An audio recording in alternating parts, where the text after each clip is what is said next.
Hey, I that but it we're not lagging right now. I am lagging because during that tick down, some weird stuff was happening. It was 30 seconds, and it was 11 seconds, and it was 8, and then it was 8 for like 10 seconds, 10 actual seconds. So sorry, I got a little confused there. Hopefully we're live, and I didn't just break the internet in some weird manner. But yeah, welcome back to the Dynasty Grind. My name's Peter Howard, PA Howdy on Twitter, a contributor on occasion, as a senior writer to Dynasty League Football. Don't know why I'm doing a proper introduction for a change, but I am. We like to talk about Dynasty. We were doing it on a week-to-week basis during the season. We just decided to keep it rolling into the off-season. We're into rookie season, which is a huge part of Dynasty anyway. So if you have questions, trade questions, building questions, rookie profile questions, I'm actually a little bit more up-to-date on rookies than I was this time last week, so I can maybe compete a little bit with some perspectives on the rookies for this year. Dynasty Outhouse, like I said last week, has been unavailable for the next for 2 weeks because of his other commitments. So unfortunately, no Dynasty Outhouse this week. I know that makes us all sad, probably me most of all. But Zach Reed from the Dynasty Dummies podcast is still playing extra third wheel, so now he's just actual second wheel, and he's here to answer any questions that you might have about film, because I know nothing about film. I've been asked about what I think of film all day, and like no one's accepting that I don't think anything about film. Like I don't know. I watch players play. I like watching sport, weirdly enough, but I have no takes on it. So that's Zach's here. Okay, ask him. Leave me alone. I'm just saying. All right. So let's get into it. Off-season week 3, I think we're on already, I guess, or whatever it is. I don't care. Let's just talk about some Dynasty Fantasy Football. That sound fun? Cool.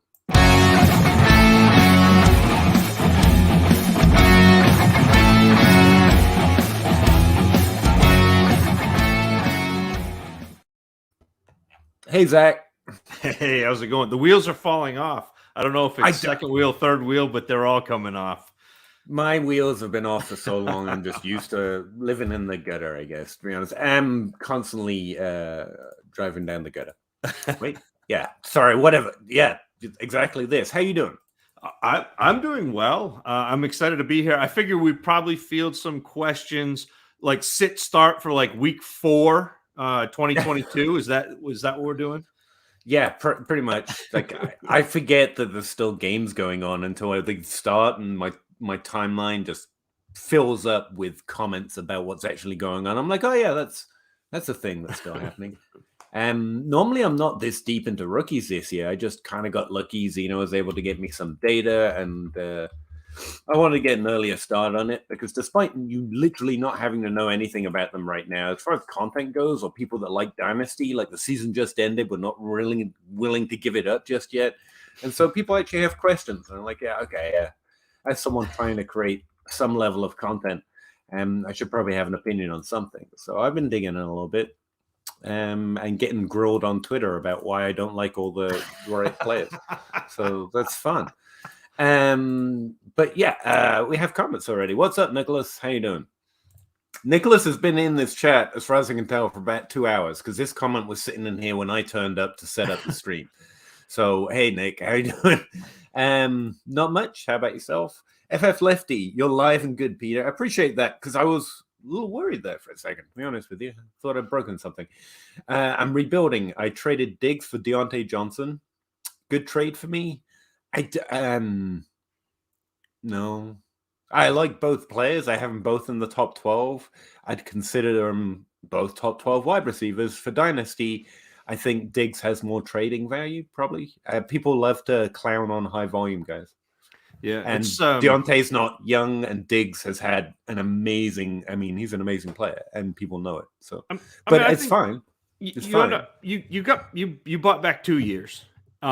Is what you did. Like Deontay Johnson's 26, Diggs is 28. So it's not like that's not a big thing. I do think the cool thing about Deontay Johnson, and I'm not, I think Diggs is fantastic, and I don't want to poo-poo on this, but I don't think, Nick, I don't mind this trade for you. I think the interesting thing about Deontay Johnson is people are down on him for playing with one of the worst quarterbacks in the NFL. A player who we've watched for the last 2 years not be able to throw the ball more than 8 yards down the field. And which also fits in well with what he does. But no, it doesn't, though. It doesn't fit in with what Diontae Johnson does. That's the big thing that blows my mind. Go look at Diontae Johnson's college profile, and he was like a 16, 17 yards per catch guy. He was a field stretcher. I was so excited to watch him play on the outside with Juju on the inside. And then all of a sudden they were like, well, we're going to move you to the inside because Roethlisberger can't throw. Well, they moved Juju on the inside as well. That's the thing. Sometimes you just have to accept that's what they do in the NFL. Well, but Juju wasn't inside. Like Juju was a player that was better played on the outside, suited, but he was better suited to play on the inside. He was that 2 profile. Diontae Johnson is a field stretcher. That it was a lot like watching Golden Tate to me. So Golden Tate coming in was like a 18, 19, 20, like 3 separate seasons of yards per catch. Like he was the downfield guy. He was the huge ADOT guy, the air yards guy. And then he came in and he did that for a year in Seattle. And then they shipped him to Detroit. And Detroit was like, no, you're a slot player. And then he was Jarvis Landry. And that's exactly what happened with Diontae Johnson, where he was really that outside field stretching. And then Pittsburgh was like, nah, you're a slot guy. Yeah, I just kind of accept usage. Like Golden Tate was an outside player, and not to make it, because it isn't about what players can or can't do, it's what they do. So it's a running back mythology too. It's like, I think from here on out, when the NFL's looking to play Diontae Johnson, they're going to say, oh, that guy plays on the inside. Rightly or wrongly. But not really here there. The thing I don't like your trade, Nicholas. It's fine. Like Zach said, technically he's younger, but he's an older prospect, an older breakout, and he's got a ding in dynasty value for that anyway. For some reason, we don't let go of it. Peter's hanging on to the fact that he missed on Diontae Johnson with his metric. Wow. Don't let him fool you. That's what this is. I'm one of the few with him in the top 12. I'll just say it. But no, the thing for me is if you're rebuilding or concentrating on value, and Deontay's got lower value right now, you've got it for 2 extra years maybe, but I don't think Diggs disappears in the next 2 years. So, and I think more people are interested in trading in Diggs in most years. So I don't think the values become easier to trade. I don't think you've got the side that's going to have more value maybe at some point. And Diontae only needs to get hurt, and you've lost both of those extra years. It's fine. I think it's a sideways trade, and Diggs he's just got a hotness sometimes about him. Like, it only takes one person to remember exactly how good Diggs is, and he's much easier to trade at any one point. And Diontae still has a quarterback problem. So maybe it's fine. It's just, if I'm looking for value, and maybe it's because I don't make moves to make moves, and I'm not that way minded, but like I would like, just give me the picks or give me Juju, much less value and a pick, and suddenly I feel like I'm rebuilding. I've got things that are more about value and capital, and Diontae is just a younger Diggs, but Diggs is probably better, and Diggs has probably got easier to trade value. Now that, like, your trade just a trade, like to me, trading 1-for-1 wide receivers, like that's just a bet on you. You hope you hit, and that's a coin toss. I see Nick said that Deontay's 25. Deontay turns 26 in July, so it's. I mean, he's the thing. 100. So days, like this time 26. next year, the difference between the two for me is those 2 years, and this time next year it's gone. Right. Doesn't matter that extra year, because it's 2 years, but it's a 1 year value difference. Right. It's kind of hard, and so like I mean. I don't know Diontae gets exponentially more valued or easier to trade than Diggs over the next year. So it seems sideways to me. It's perfectly fine. Either way, either side, you got a great player. You're good. You didn't lose nothing. It's just, I would be like, yeah, that's fine. But like, I'm rebuilding. If I'm in that mindset, I'm looking to get more value than I am production. And here's just, it's an edge. Okay, I'll give it the Diontae side. There's an edge there, but it just seems... Like, can't I do better at rebuilding with Stephon Diggs? Can I not get 3 picks? Can I not get 2 and Juju? Can I not get something that's clearly wealth of value for an amazing player? Did you see Adam Harstad? Maybe not. maybe we have to have our obligatory Adam Harstead mention. But did you see Adam Harstead's tweet today where he was digging into the teams in his league, and he was like, it feels like the teams with the higher variance per season win more than the teams that stay consistent. And it's essentially the John Bosch thing where you either want to be first or you want to be last. But he dug into that and found out that in his leagues over the course of the time that he'd been in it, that there is a difference, that you do want to have that big variance from season to season, but both because if you're bad, you get better picks, but also when you're good, you have those, that season of seasons. And so you have a higher output. So it's trading to go get Deontay Johnson. If you're rebuilding and you're trying to get bad so you can get back to be good, adding Deontay Johnson is going to keep you where you were in terms of points, because he and Diggs are scoring very similarly, where if you get, the picks, they're not scoring points for you. And then when you're ready to come back and be good, you can use those picks and then have that production. So it's, again, there's a lot to game theory and that sort of thing when you're roster constructing. To me, it's rebuilding is such a hard thing because you can get caught in the middle so easy. And what I'd say, we make crystal clear takes on, in your league, that might be the best trade you got for Diggs. That might be the best edge. And like I say, I don't think you've got a bad player, and he's slightly younger, so I get it. Just kind of, it made me feel meh, so I said it. Lakers, how you doing? Doing pretty well. How about you? J Mike Check is in the chat. Look at that. I've heard of him. Do you have time to listen to me grind? Actually, yes. Yes, I do. Well, I appreciate that, man. Glad you had some critical trade questions. You guys are a lot of help. Hey, we try to not be completely useless. Yeah. Dante is all. Yeah, this is not a question about the player at this point. No matter what Zach said, I've been well on the Deontay train for a while, and also admitted, that's the thing. This offseason, I found my way fudging, admitting that Deontay had a great season. He should continue to be great. I just really wanted Juju. It was I was really careful not to say Deontay wasn't good. I just wanted Juju, and it's kind of a bad place to get slipped into, but I just think he's a lot better. You can only see so many people that literally get paid to do this professionally describe Juju Smith-Schuster as average. He's fine. Before you lose your shit, you're lying, or you don't know what you're talking about if you think what he's done in the NFL so far is average, whatever. And that kind of thing just put me on the screw it. I want Juju. Give me Juju. And it took me a little too far. I didn't praise Deontay as well as I should have. And after this season, it's impossible not to notice. Salvatore traded Nick Chubb in the 112, the 103, and the 107 in my 1QB 12-team league. Thoughts on the trade and on Chubb's dynasty value? Chubb's dynasty value has always failed to fall for me. I keep hoping everyone's scared of his age and the fact he's got Kareem Hunt, and no one's ever fallen for it. That's my first thought. There seems to be a top 7 in this class. There's a top 3 for me so far. No, in a one quarterback, there's a top 2. I know. I think there's going to be a second running back who's interesting. Especially, you think Spiller is going to be the guy?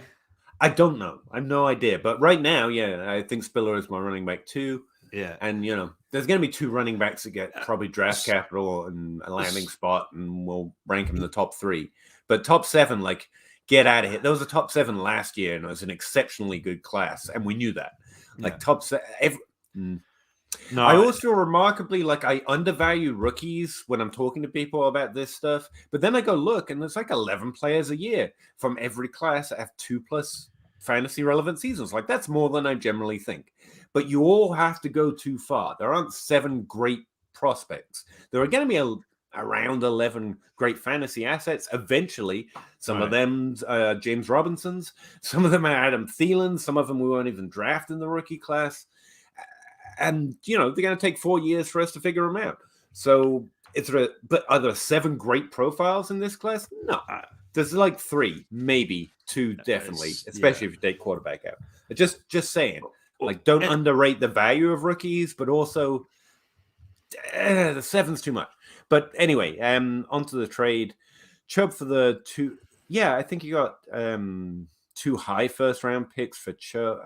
If you're, I don't think adding the 112 to Chubb to get picks. That's the part that's getting me. So again, if you have the 103 and the 107, you're hoping one of them becomes Chubb.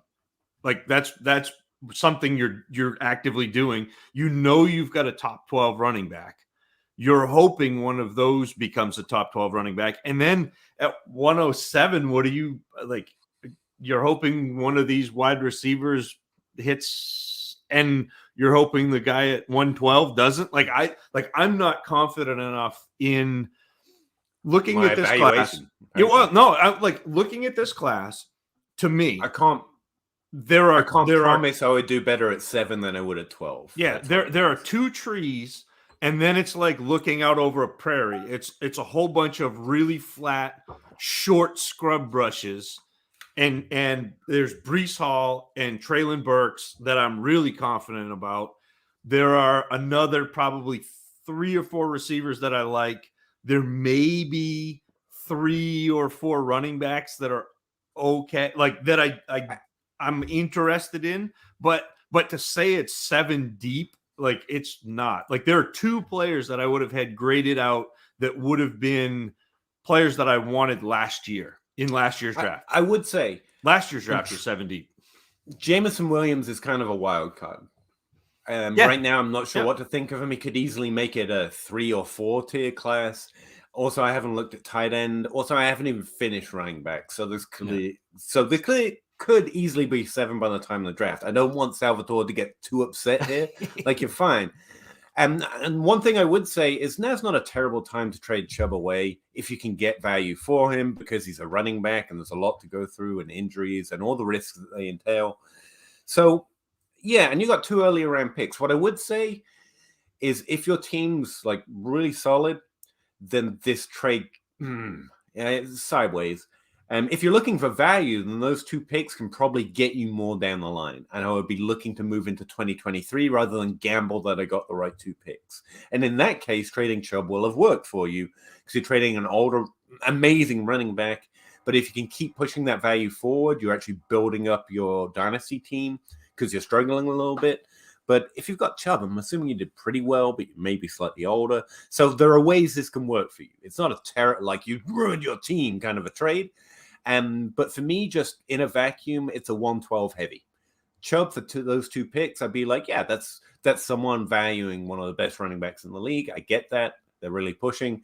And you're getting out at a pretty decent time of the year and also in his career. So it would make sense. With the 112, it just means you have to trade some of that value into the future, or you really have to hit your picks, or it's going to be desperate. And hitting rookie picks is fun, but I don't want to gamble too much on it. You know what I mean? I think is that a summary?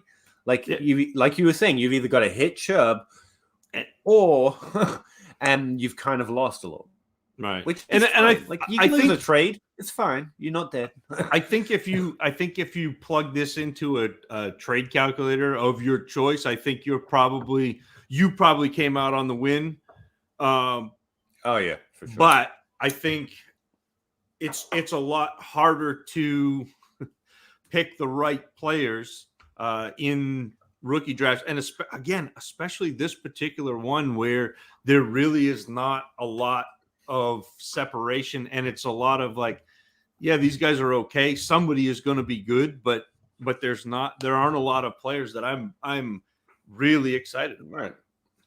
And I would say, like you noted at the end here, you think there are 7, so that means you probably did a good trade. We think there's probably less than 7, so we don't. And that's a lot of it's coming down to that. And don't be fearful that we think there's less, and you go with what you think. And again, we don't know your league. This is in a vacuum, so this could be a really good move. How good are you at hitting picks? Is Breece Hall likely to slip to the 7? No, but after the draft, you could get a really good player at 7. So I'm not trying to make you feel terrible about it or anything, just offer you thoughts on it. And where I would easily give up value, and I think trade calculators probably said you didn't. I think you did. But the move for me would be, can I move forward with it? And those picks are easy to trade to more players for at least the next 2 months. So there's definitely moves you can make. Right. So it's not terrible. It's just added thoughts. And Nicholas J, welcome back. Haven't seen you for a few seconds. Deontay in the league only 3 years. Yeah, that's the thing, though. He came in older. Yeah, it's fine. I couldn't get Elijah Moore. And again, yeah, like you said, I think we covered this. It's all about your league. I do like to note Dynasty players, once they have a significant, there's an aura around some players. It's like Patrick Mahomes could continually be below Josh Allen for the next 2 years, and he'll still carry the same value. He's got a Patrick Mahomes aura. Deontay, on the other hand, has got this older wide receiver prospect with lower draft capital aura, and he'll always carry it, even if it's not as strong as it was, because it shouldn't be there at all.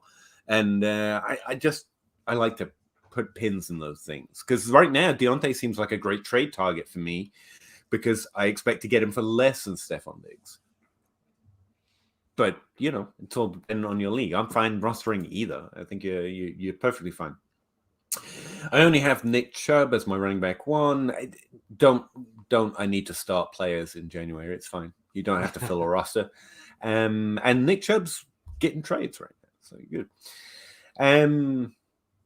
Got two firsts for Jacobs. That sounds like a great trade to me. Yep. So yeah, you're definitely building, and like I say, it's not a killer or anything. Oh no, yeah. Hold on. You missed. What could he get for Chubb? Well, apparently you can get 2 firsts if you add a first, and then you get 2 higher firsts. I would aim for 2 firsts straight up, especially since you're building, and I think that's a significant discount for an older player. I'll try and get 2023 picks, honestly. Yeah. Get one of them in 2023. I think that's the rub, too. If you already got 2 firsts for Jacobs, and you didn't say where they were, but assuming they're in this class, it would be nice to, if you're trading Chubb, try to get into the 2023 class to diversify, but also I think that's a much stronger class. Yeah, especially when you're building, when I'm trying to build, my eye is on what's in the bank. That's what I think of as value, what I can spend when I need to. Like, I'm actually having a good year in 2022. What can I spend? And if it's all in 2022, then they're already spent by the time you get to the season. So you're just trying to push not to 25 or anything, but we're just always trying to diversify, like Zach said. I do think 23 is probably a better class. That's where the vibe is right now. Yep. But it's not even about that. It's just you don't want to put too many eggs in one basket when you're building, Tyler Reeves, what are your thoughts on Mac Jones? Pair him up with something and chase something bigger, or hold? I'm assuming Superflex. I think Mac Jones is underrated right now. I'm always interested in trading up to one of my elite guys. So if I can add a first to Mac Jones and get, one of the top 5 for me, like Dak Prescott, I still think he's there for fantasy. Probably the lowest on the list. So Lamar Jackson, Patrick Mahomes, Kyler Murray. If you can do that, yeah, I'm always looking to go to the elite tier. But if I can't, I'm pretty comfortable holding Mac Jones. I would be interested to see how much you have to put with Mac Jones, because Mac Jones had kind of a meteoric rise in Dynasty. Yeah. Because he had a really good rookie year. He had the best rookie year out of all the rookies. I'd be interested to see what you would have to put with him to get to Jalen Hurts, who we just saw have a terrible game in the playoffs. So people are down on him. But I think Philadelphia is going to commit to him at least for the next year. And I would rather have Jalen Hurts as my QB2 who scores as a QB1 than I would Mac Jones, who is a QB2. Like, he's a solid QB2. But that would be something, because I think, to me, a QB2 doesn't necessarily have to be safe. And I know that's a little bit contrarian, but if you can get somebody like Hurts who has that big boom potential, you can win a week if you have him and whoever your QB1 is play well. Yeah, I've got Mac Jones and Jalen Hurts both on players I'm interested in targeting, but in 2 different lists. Like, I think Mac Jones' value could easily rise once we get a better sense, because it did quell off quite off. Lessen off as the wins stopped coming and they didn't make it into the playoffs. But I think he himself proved to be real capable in that system. That system is pretty good. So I think there. With Jalen Hurts, I've got him on a list of if you can get him at his value, like you were just talking about, I think he's easily going to put up points next year at least. So if I'm in more of a building frame of mind, I'm more interested in Mac Jones. If I'm like, my team's pretty ready, Jalen Hurts is easily an upside candidate there. So I think that's an interesting trade. And I would not want to add much to Mac Jones to get Hurts, though, because I do think the value arcs probably go in different. I don't know why I put such a technical term on there. I think Mac Jones could easily rise and remain. Jalen Hurts is there could be a steep drop-off coming. I don't think that's fair. I think Jalen Hurts is definitely capable of playing for years in this league. I think that's what will happen. But by the end of next year, could you see the noise getting too loud and then fading? And that means there's a cliff potential with Hurts that I don't see. So it's much more about points. But I think that would be a really interesting target. But both are kind of undervalued right now for me. So, yeah, I think there's a lot of potential trades you could explore, but I would not be like, oh, I got to get him off my team. I think you're in pretty good stead with Mike Jones on your team. So explore, but don't trade. He's the QB2 in Superflex. Yeah, that's a really solid position to be in, you know? So, yeah. Or you could go for Team Old Guy if Hurts is too risky. You know, go get Stafford, go get who else have we got on that list? Aaron Rodgers, maybe. Yeah, Cousins, like that. There's and a whole you probably bunch get of a little value back then. Yeah. Super.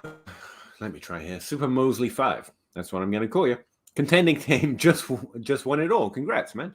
I have a bunch of aging assets. And how, buddy? If you won, yeah, that's how that happens. Would you be looking to sell first? Who would I be looking at? Henry, Eckler, CMC, Devontae Adams, Stephon Diggs, or hold? It's all about the trade, right? Like, who do I get a decent trade on? I'm always interested in selling players, especially when it's Dynasty. You can sell off older players. I think Henry's probably holding his value best because he's King Henry, right? Eckler's probably losing value most unfairly because undrafted free agent. Christian McCaffrey, injury, same category.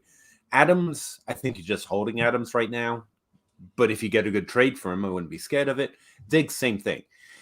So who would I be looking to sell the most, I guess? I don't know. I think I carrying them on to 2022. Like, I'm not panicked to sell any of them, but I guess Eckler and Henry.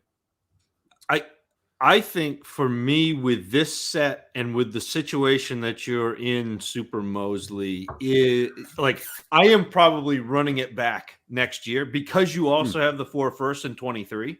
I would see where I am at about week 5 next year. And if you still feel like your team is a bull of the woods, let's go with it.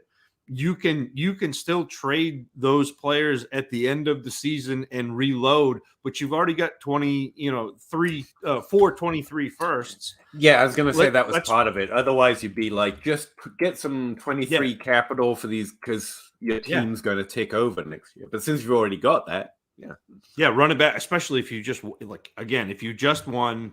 You're playing with house money. You've got a good team. You might as well give it another shot. I don't think that there's going to be the big swing because usually what you see in Dynasty, or a lot of times what you see in Dynasty, is season to season there's a big swing where the teams that finish down at the bottom, if they kept their picks, are really good. I don't think you're going to see as big a swing this year because, again, I don't think there's a difference maker in this class.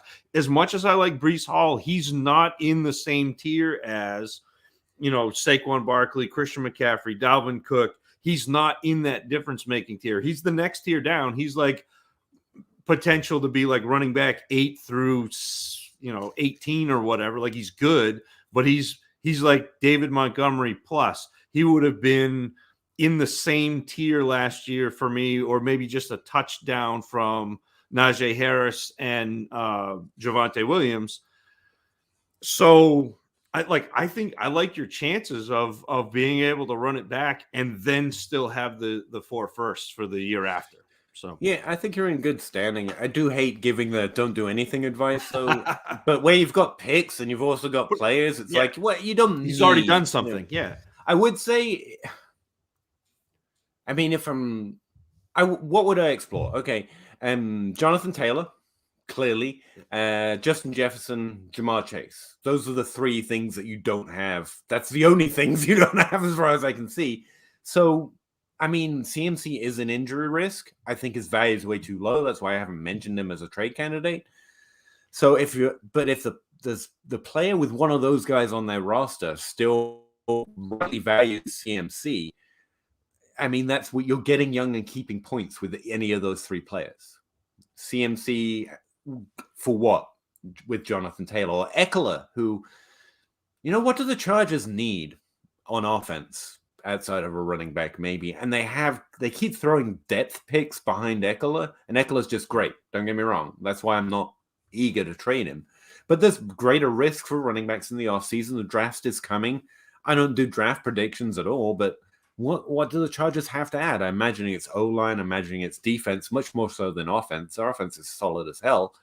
So I don't think Eckler's at a risk, but if I'm trying to navel gaze for which of my players I would most like to trade into, Jonathan Taylor, Jamar Chase, he's probably at the top of the list for that reason. And if you condense one of those or both of those guys into Jonathan Taylor, Jamar Chase, Justin Jefferson plus, then you're keeping points. You definitely can run it back next year still, probably. And you've gotten younger without having to chase picks, which you already have. Right. So maybe go check out who has those players in your league, and if one trade would interest you, where you're still competitive next year, but you're getting younger and keeping your points per game. But you really don't have to, man. You got three really strong running backs that should be really strong next year, two great wide receivers, and they're all a little undervalued, except for maybe. I do think Derrick Henry is one of those players. He's King Henry. He's gigantic, rightly so. But look, yeah. Sometimes the best move at the poker table is just to check, see the next card, see what happens. Especially if you're, trying to bait somebody into. The thing is, looking at the squad you've built, maybe you just follow your own advice. You're doing pretty well. You won. You've got Henry, Eckler, CMC, Adams, and Diggs. You're good. You're good. Yeah, I'm pretty sure you have a good idea. Would you move JT for Herbert in 10-team Superflex? Ooh. I don't know. Probably. Yeah. Man, I don't know. I love Jonathan Taylor, and I think he's great. I think he's definitely the Dynasty running back one right now. He's a running back.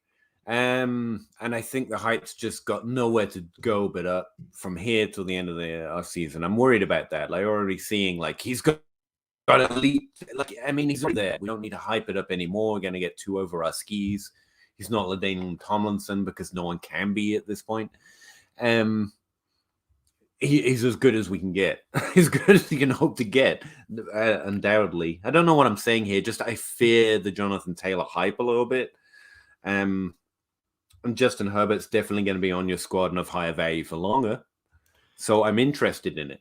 A running back for a quarterback in a super flex, and Herbert is one of those guys who could be those elite players. And as a 10-man, it's real tight.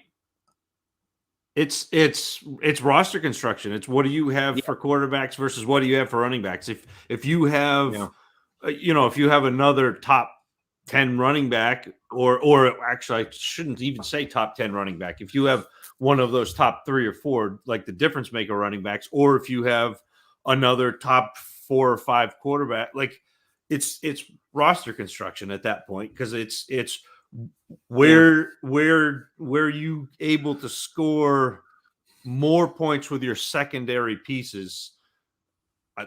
For me, it's it's really a push. It's harder to get a JT than a Herbert, as hard as it is to get a Herbert.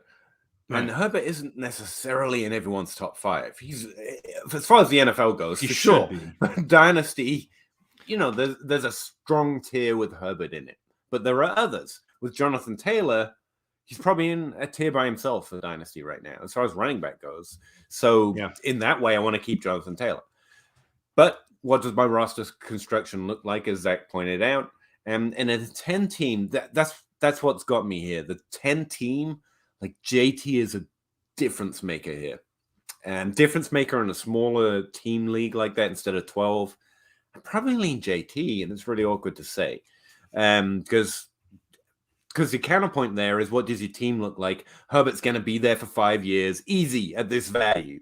Jonathan Taylor's got 2 years, maybe at this value, but his points are still going to keep coming for at least 3 outside of injury. So, yeah, I probably lean JT. I want to win, and I think JT helps you win a little bit more in a 10 team. But, yeah, if you just love Herbert, you want to go get Herbert. I'm not against it, man, if you're a Chargers fan or whatnot. Lakers, rank these 3. St. Brown. Why am I? Amon-Ra, I guess. Amon-Ra, St. Brown, Bateman. Yeah, it's not Equanimous. Well, I thought for a second maybe someone remembered. Bateman, Judy, St. Brown. St. Brown and Judy are closer together for me the most, but that's the order. It's really close to being Bateman, St. Brown, Judy. Yeah, they're close. They're closer than a lot would. And I think that, like, value wise, I think that if you were going to go again, use these pieces as trade chips, it's probably Bateman and St. Brown, I think, are close right now with the hive mind of Dynasty in the last 5 weeks that we saw St. Brown have 6 touchdowns in 5 weeks. And so if I'm looking to acquire these players, it's probably Bateman, St. Brown, Judy, and I love Jerry Jeudy. I think he should be a fantastic player. He has been okay, and that's scary. Yeah. Well, actually, it's not a bad comparison. It's like St. Brown's just because no one else is there. He's got a bad quarterback. Come on. I mean, he's good, but he's also what I mean is Jeudy has that. Yeah. Judy's had a bad quarterback in a situation bursting for him to get like 30% market share, and St. Brown did it and Jeudy didn't. Yeah. Just throwing that out there. Like, I mean, it's not like Sutton, like he came in and Sutton struggled when to co-op targets when Jeudy was there. So it's not like, he has a lot of competition in that way. No, of course, Jeudy was great in college. He definitely had a good profile, and I liked him. I accepted him in that tier. But it's been PFF grades and film grinders telling me about the nuance of his game. And I'm like, at what point do I flick back to, I'm just a dummy who likes volume, because I know that makes it easier for opponents to come, and also actually what I'm getting? At what point do I flip that back to maybe he's not that for fantasy? And I'm pretty close, which is why I say it's like Bateman, Jeudy, great or equal to St. Brown. Like, I think that's the way my ranks have it, like Bateman, Jeudy, St. Brown. But if you come at me with a St. Brown plus for Jeudy, I'm probably more interested than most people. Like, I like that kind of thing. But again, he's a great player, so we could literally own meetings here. Superflex PPR. In 2020, I traded away Josh Allen for Jonathan Taylor and Tom Brady. Good job. Going to 2022 as a competitive time, which side would you prefer? Brady and Taylor? Yeah. Yep. Superflex or not? Again, that's what we were just talking about. Jonathan Taylor is rarer and harder to replace. I get Josh Allen is that quarterback. Like, he is a difference-making quarterback. But, like, the difference between Josh Allen and QB7 versus Jonathan Taylor and running back 2, especially in Dynasty, is Jonathan Taylor still wins. And Brady's doing just fine still. I don't think he's... I would say Brady scored within 30 points of Josh Allen this year. In 30 fantasy points. And I dare say that whoever your running back 2 is probably scoring less than that compared to Jonathan Taylor. Waves of glory. That wasn't just a random statement. That's his name. What's up, boys? Why the hate for guys like Hopkins and Cooper? They're old for Dynasty players. I don't hate them, to be very clear. I like Team Old Guy. I just acquired both in a good... Yeah. welcome, join Team Old Guy. Like every year we post on Twitter about what's going on here. But yeah, I'm in on Hopkins bounce back, and Amari scores similarly to other wide receivers. Yeah, much higher value than him. They're a deemed more sexy. Yeah. But the time to be on Team Old Guy is when you've got the rest of your team in place, because they are less expensive to acquire. You can add decent. Again, DeAndre Hopkins could end up being a top 5 wide receiver. Again, he's done that multiple times in his career. It's easy to see. Amari Cooper is probably a very solid wide receiver too. Those are the types of pieces that really when solid. I get everything, what? Really solid wide receiver too. Yeah. So, like a solid wide receiver too. And those are the types of pieces that I want to add when I've got the rest of my team in place. Because if you're not careful, those are the types of players who will buoy you right into like an 8th place finish, which is like. But I mean, it's about the trade. When you're not mentioning value here, like I'll be Hopkins on a rebuilding team because I know that I can trade him for a first in season next year. It's about what I'm trading him for. But yeah, it's a worthy point. Is Higgins more valuable than what? Yes, T. Higgins is more valuable than the 104. Yeah. And I'm a stupid guy. I like to keep simple rules in my head. And if a guy was worth a first and has out and definitely done better than most first round picks, he's got to be worth more than a first now. Just simple. If they hit and they're first round picks, they're now worth 2 firsts. Kind of logic, Okay, can I qualify a little bit of the class, and especially when we're talking super flex, because normally we sit there and say, okay, super flex, you're going to push down the top 3 picks because you're going to have 3 quarterbacks. I just heard on a podcast today, Lance Zierlein say he would not be surprised if Sam Howell went outside of the first 4 rounds in the NFL draft. And Howell is one of the players that people talk about as one of those quarterbacks. If the NFL is not valuing him in the first round, then this class gets real thin real quick, even in Superflex. Tyler Reeves, what are the top 3 for Superflex rookie drafts? Rookie drafts? Right now, the draft. I haven't watched enough quarterbacks yet. I don't know. I'm tired of putting asterisks on everything. But I mean, this is early, right? Not to trade as if. But yeah, it's Burks, Hall, Spiller. That's it. At Superflex, I don't know quarterbacks. Okay, but there's going to be a quarterback in there probably. Look, we can watch quarterbacks all day and do the evaluation, but that position matters more than any other when you're talking about draft capital. Like if I went in the other room, I have a list where I went through all of the quarterbacks who were productive for fantasy, who were drafted outside of the first 18 picks or something, and it was something like 96% were first round quarterbacks, and then the other 6% or the other 4% were. Is Spencer Rattler declaring? As far as I know, he's going to be one of the guys. There's Matt Corral. Okay. I mean, but it's gonna it's a real thin quarterback class. They're gonna be. I literally just eyeballed 2 things. Rattler looks like the QB1. Just guessing. From the highest drafted conference, he's the most accurate with a 70% completion percentage. And that rate's at 9% above expected, using a very hacky version of Frisco Josh's completion percentage of average, using the conference average. So Spencer Rattler looks like he would also be in the top 3. There you go. That's my best guess. Corral, Pickett, Rattler. Drop your voice. Right. And Howell was over average as well, 2% above average. Someone called Malik Willis. Again, I literally will listen to anyone about quarterbacks but me. But Rattler stands out, so does Howell. I don't know why I'm pausing. Yeah, that's it. Who's a QB for the top 3 Superflex? Hey, look, we just did that. I think it's Rattler. Howell looks interesting. Is anyone else in the Big 12 here? That's big for quarterback, apparently. 9% drafted rate. No. Come back in 6 weeks, and we'll quarterback. No, I'm just gonna guess it.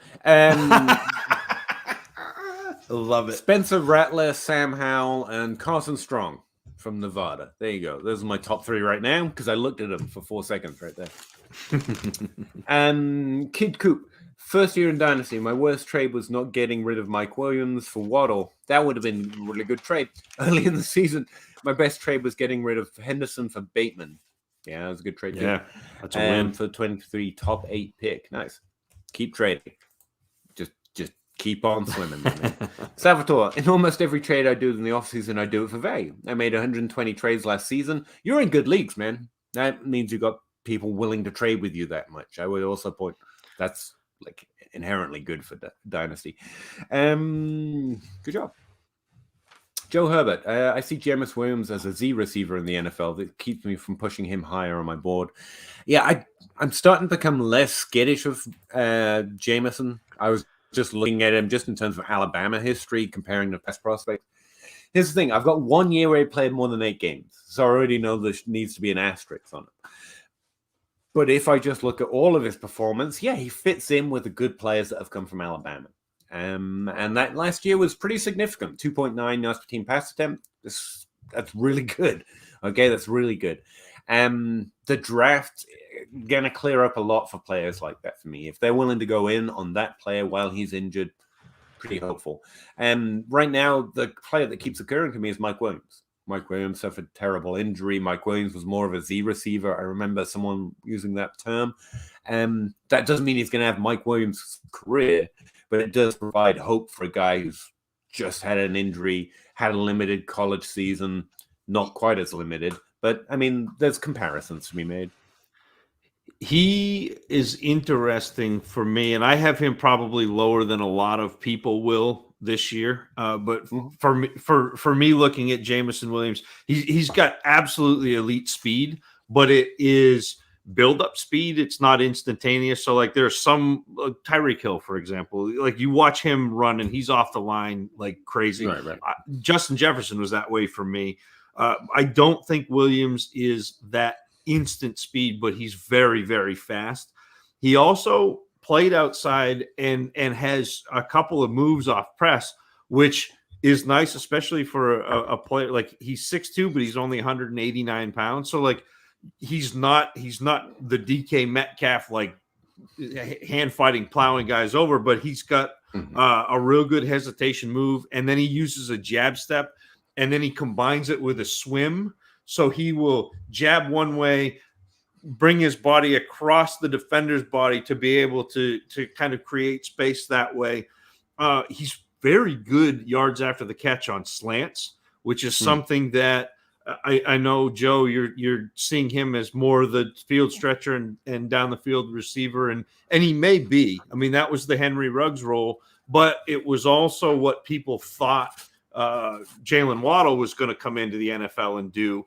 And I think Williams is a lot more like Waddle than he is like Ruggs. And he also is very good against on the sideline, very good at getting both feet down, kind of having that awareness. And the other thing that I really, really like about his profile for me is he is a natural against zones. And he does something that I have not seen very many players do. And Elijah Moore was really good at this. But what he'll do is he finds the exact moment where two defenders hand you off, because a zone, and I talked about this last week, but a zone is you're playing an area. And so the defenders have to communicate, okay, there's a guy running past me. I'm going to hand him off to you. Jameson Williams will find that point where a defender hands him off and then make a move back to the defender who thinks, oh, phew, I'm rid of Jameson Williams. And so then he'll be back in that area vacated by the first defender who thought he handed him to the second defender. And that's really, really nice. He's an absolutely terrible blocker, though. Terrible blocker, worst blocker since Devin Smith. And struggles sometimes with body catching, gives a defender a chance to break up passes like that. And I don't think he's necessarily laterally quick. So he struggles at the goal line in short spaces. So he's not going to be the Devontae Adams, Deebo Samuel 7-yard slant, scoring in the red zone. But that's my take on him. If you knew or know how skittish I am on low sample players or players that do well in one season, this is a stronger statement than it probably appears. But he's the only player, even with all these jitterinesses that he's causing me, he's the only player close to threatening that Treylon Burks tier in this class. I don't think he gets in it with all this around him, but he's the only one who really strikes a chord as getting in there. So yeah, I'm open to learning more about whatever the hell Zach just said. Whatever the hell that. Yeah, but Chase Claypool 205 for the 2023 second for Calvin Ridley. I would take the Claypool side. Yeah, I'm so still Claypool on 2 seconds for Ridley. Yeah, I'm still treating Ridley like he's retired until I hear that he's not. Like I just and then that's how I'm. If he decides and says I'm coming back to football, I'll pay a first for him, and I'll also have Claypool in those 2 seconds, and I'll be happy. I'll overpay if he decides football is right for him when he comes back. As it is, yeah, I think that'd be a solid trade for the Claypool side. Tyler Reeves, Elijah Moore, Amon-Ra. Elijah Moore on 3. 1, 2, 3, more. We'll blame Ryan for that. Salvatore, my top 7 in this class: Burks, Hall, Spiller. Garrett Wilson's interesting. It's really interesting. So's London. Kenneth Walker. No, not for me. I mean, he's good. He's definitely in this class. He stands out. I would have a hard time getting him, being excited about him right now. Draft coming, and Jameson Williams, like we just said, I think if you're confident in what you've seen so far, there's good reasons to have him in the top 7. Of the ones that, again, you know where my cutoff here. After Spiller, the strong, they're okays. They're good. They're very good. London, I'm a little worried about for a few different reasons. But he's in. I keep dithering which tier to put London in. I like him a lot, but there are some concerns. What did I write down? He's the type of player I would have been much higher on immediately, not so long ago, and now I've learned to be a little less sure of myself, I guess, as time goes by. I've got a joke in here about him being a detective, and then he outproduced both Amon-Ra and Pittman from the same team within the same era. I find that very impressive. He only played 2 years that I can look at, and his yards per team pass attempt, despite being better than both, is still good, not great. He never had a great season, and that's mostly where I'm at with him. But I didn't mean to profile him there. Just his name triggered me. I've traded my whole team away. Good for you. Show them more. Just keep trading, man. Draft picks don't score points, but they also never get old.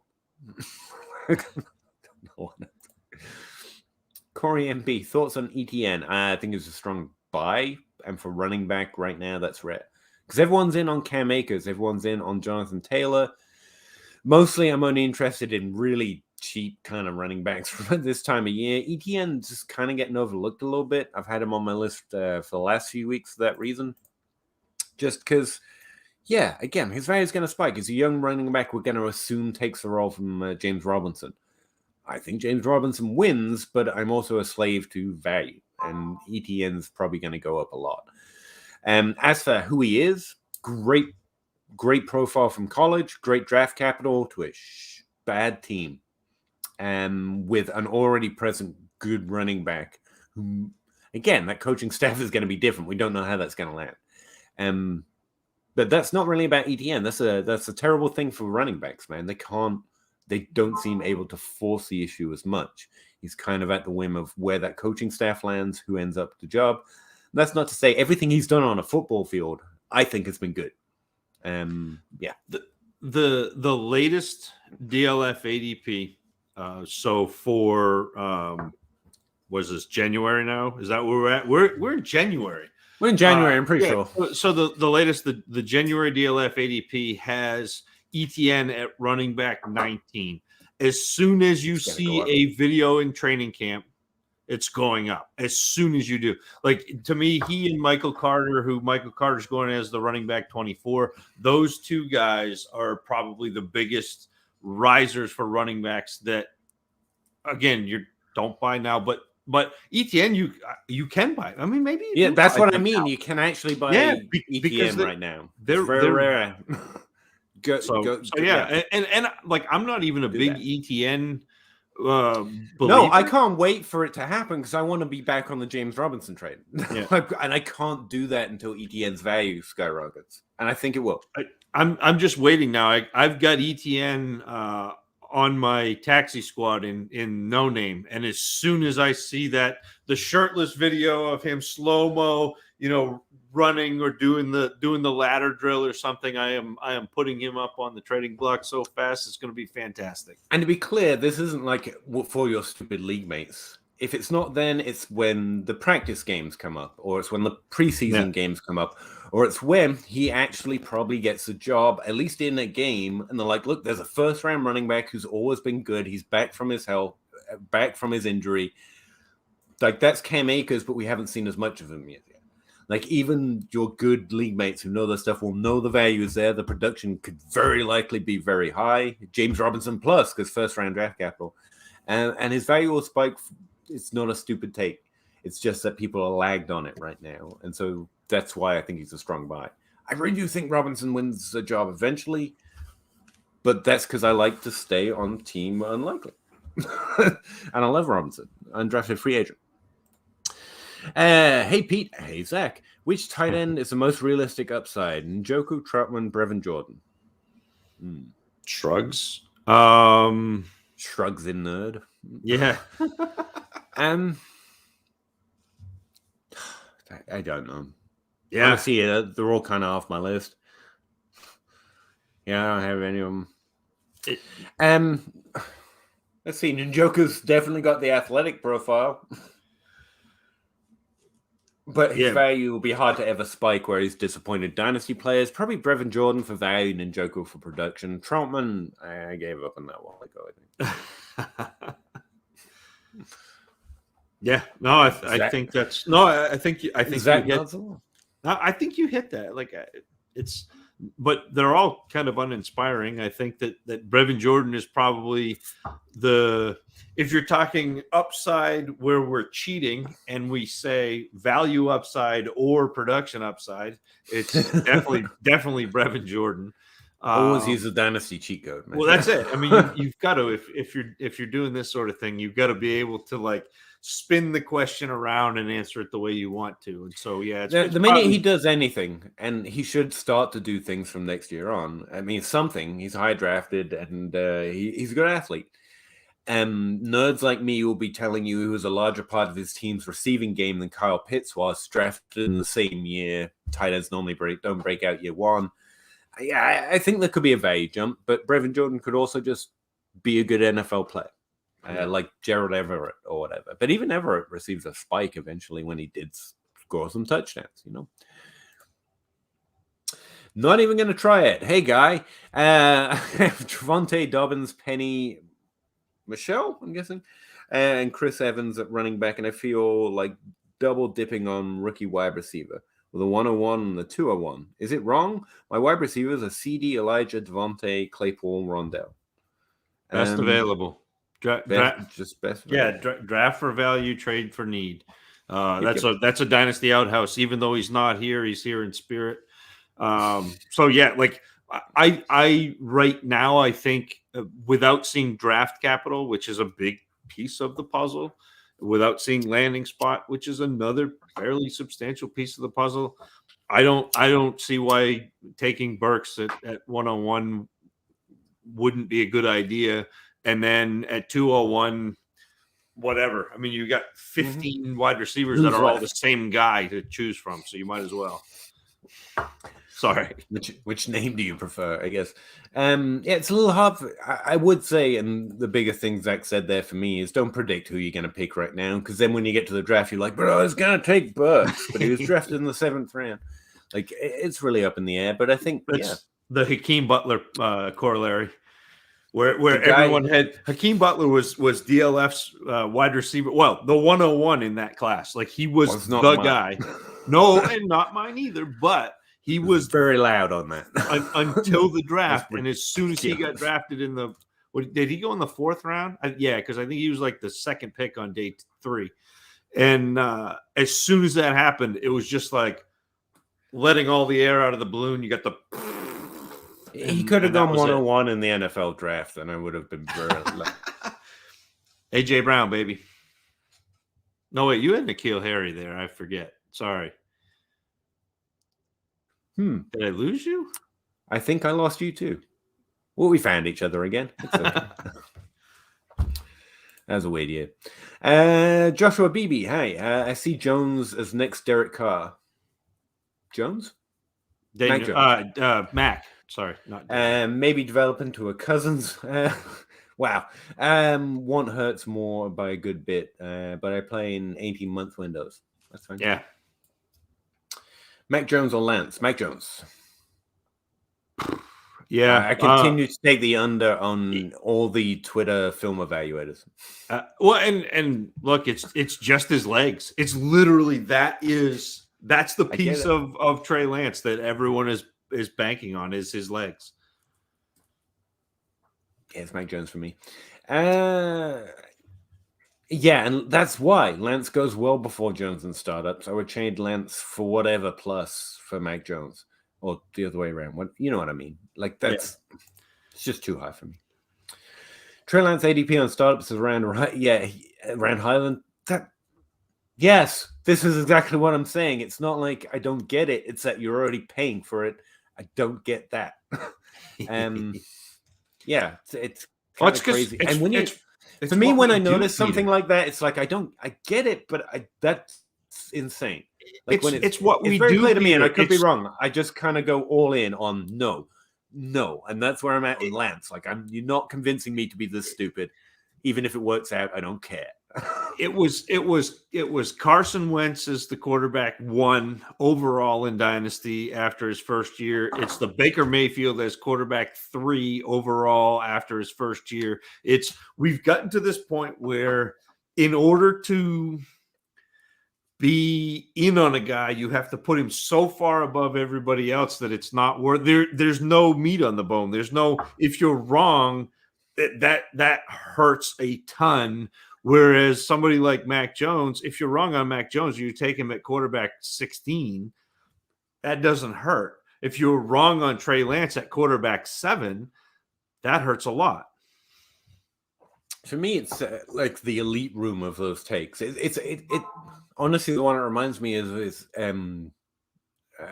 Tyler Boyd falling 10 rounds after his good rookie season. Because everyone knows the future. Everyone knows he's just this or he's just that or this is going to happen. I'm like, all that could happen. I agree.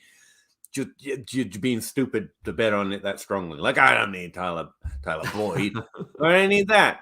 And that's what it is with Lance. Like, I get it. It'd be great. But that's insane. Sorry. It just is. Pat Coughlin. The Pat Coughlin? Need to buy a QB in 1 QB PPR. Thanks for the PPR note. Kyler, a lot. How much would I need to give, or who would you be? Sorry, I can't read. Who would be a good target? Have guys like Tua and Lawrence? Yeah, I would add whatever I needed to do. That's Kyler is one of those quarterbacks that he's in that category. Like, yeah, it's fine to take a good player that you think has good value, but a lot of upside, add something to him, go get Kyler Murray. I think that's fine. I don't really want to add more than a first or a first round value to someone like Tua to get Kyler, but I would do it. Lawrence, I'd have a little more leeway. There's more questions there. And the funny thing is you'd be closer to getting Kyler for Lawrence and a first than you would be with Tua. So, I mean, that'd be where I would be. Is my immediate thought is I would be trying to trade Lawrence and something to get Murray. Again, in a one quarterback league, you don't need all 3 of those quarterbacks. You don't.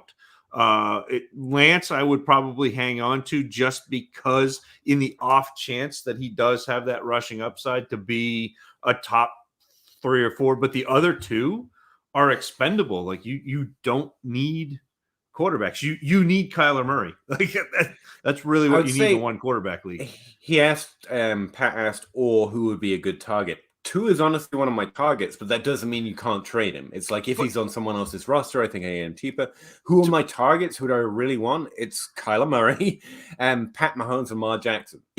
That's pretty much my list. And then on the value list, it's maybe Aaron Rodgers, Matt Stafford, some old guy that's really good, or Kirk Cousins and Jalen Hurts. Yeah. Again, in one quarterback, like you want a top 5 quarterback scoring wise. It doesn't have to be a top 5 dynasty quarterback because sometimes we do crazy things. But in my one quarterback leagues, I try to end up with Lamar Jackson, Dak Prescott, Kyler Murray. Dak's on there too. Aaron Rodgers, Josh Allen, obviously, because he's been the back-to-back. But then you can also patch it together with somebody like Tom Brady. So, yeah, let me try and boil that down to one name. Kyler Murray is a great one. If that's who you want, no questions. A mix between value and who's tradable and who has this production upside. Honestly, Jalen Hurts sticks out to me. So I'm going to boil it down to that. If you're not going to go get Kyler, go get Hurts. I think you get him less. And I think the production's there. Kid Coop, what would you do with Dalvin Cook at this point? I mean, what's the trade?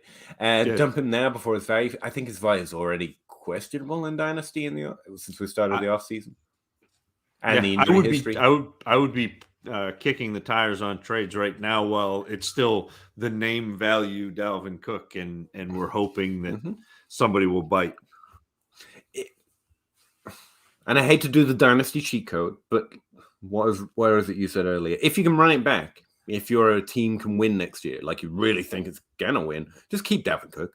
Yeah. If you're anything less than that, yes, you should absolutely try and trade him now. And don't trade him for peanuts, but yes, you should absolutely try and trade him now. Yeah, I mean, he's still the running back 6 and he's actually an amazing player. Yeah, legitimately. Who do you all think is the most value in 2+ years in PPR Superflex? Juju, Wentz, Rondo, Tony, Kirk, Gabe Davis. I think probably Kirk in 2 years. Yeah, because he had a good year this year. In 2 years, if he has a good year next year, in 2 years he'll be the most valuable. I'm worried about Rondale Moore. I am. I'm a little worried. I'm a little worried. Just a little. I'm worried. It's the same thing you said about Deontay Johnson is when a guy gets pigeonholed into a role, the NFL doesn't care what he can do. They care what he's done. And if you're giving him the ball a yard and a half past the line of scrimmage, that's not using Rondale Moore to the best of his ability, and it really concerns me. Otherwise, the answer for me is Rondale Moore. But since I'm not confident enough to say that right now, so I'll go with Juju. Honestly, it's never Kirk. Kirk's like 3rd on this list. For me, I love Kirk. I think he's good, and I think we've seen good, and we'll keep seeing good. But if I'm betting on who has more value, Juju just has to stay healthy for a year, and I honestly think he has more value by next year. The real answer is Rondale Moore. If he can pull out of, and his rookie season wasn't bad. That's the thing. Like I'm waiting to see what we do with him in terms of dynasty rankings, or ADP. But like it was pretty good. You know, it was a little less than you want, but it's pretty good overall. So, do you think because and the kind of temperature of the room in Dynasty is Rondale Moore didn't have a good rookie year, especially because people had him, and I'm guilty of that. Like people had him really highly rated, and he didn't perform up to Jamar Chase, Justin Jefferson, Jalen Waddle, like the expectation. And do you think you could go in this draft because people were taking him in the 2nd? Do you think you could get him for a 2nd or like maybe a 2nd and a third or two, like a second this year and a second in 2023. Maybe. I tell you the signal I'm waiting for to make a kind of push me one or the other. It's basically next month's ADP. If Rondo more tanks in round, like if he's been drafted 3-4 more rounds less than where he was this time last year, I'm in. I think the value's there for the upside. If he's around about the same, I think the market's, adjusted fine and he's good to go, but the value isn't there to go trade for him. You know what's wild to me is in January's ADP, Rondale Moore and Hunter Renfrow. Hunter Renfrow is the wide receiver 38. Rondale Moore is the wide receiver 39. There's zero respect on Hunter Renfrow. There's zero. So yeah, to answer your question, Evan, I think it's Juju, but there's a chance it's Rondale Moore, and I'm interested to see if I can buy him. Zach thinks it's Kirk, and I think that's fair. I think that's a safe bet. Tailor-made. Just traded Michael Carter, right?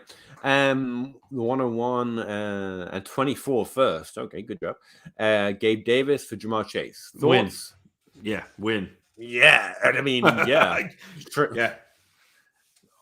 I mean, it wouldn't even have to be a 24 first. Any first. Here, I'll shake your hand. And that. Yeah.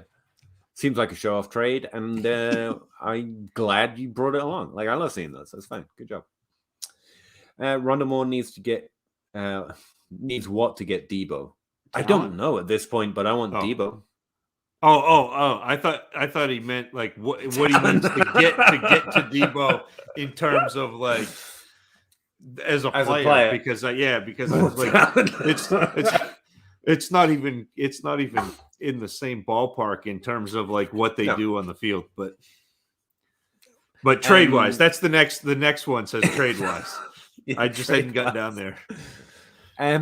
Yeah, I don't know, guys. I don't know where we're going to settle on Amon-Ra, but I think it's going to be a lot. It's at least a first, maybe even more, and I think that's right. I think Debo should be exceptionally. I have Debo in my top 12, which I think is fairly unusual as well from what I've seen so far. But who has those players in your league is going to determine that. I would add a first, like really, really willingly to Amon-Ra to get to Debo. Like his first round pick. It's Traylon Burks, who knows? And I feel real solid about that offer too. Like I think it's fair. Debo's up to wide receiver 9, and St. Brown is wide receiver 25. So yeah, at least a first, probably something else, but probably. Nicholas, welcome back. I've gotten 222 firsts, 323 firsts, 223 seconds, 324 firsts, way too far in advance, but whatever. 220. I mean, that's where you need to go, honestly, for rebuilding. It's 2024 at this point. That's fair. In trades the past couple of weeks, I'm rebuilding. My last old guys are Chubb and Waller to trade. Difficult trades right now, too.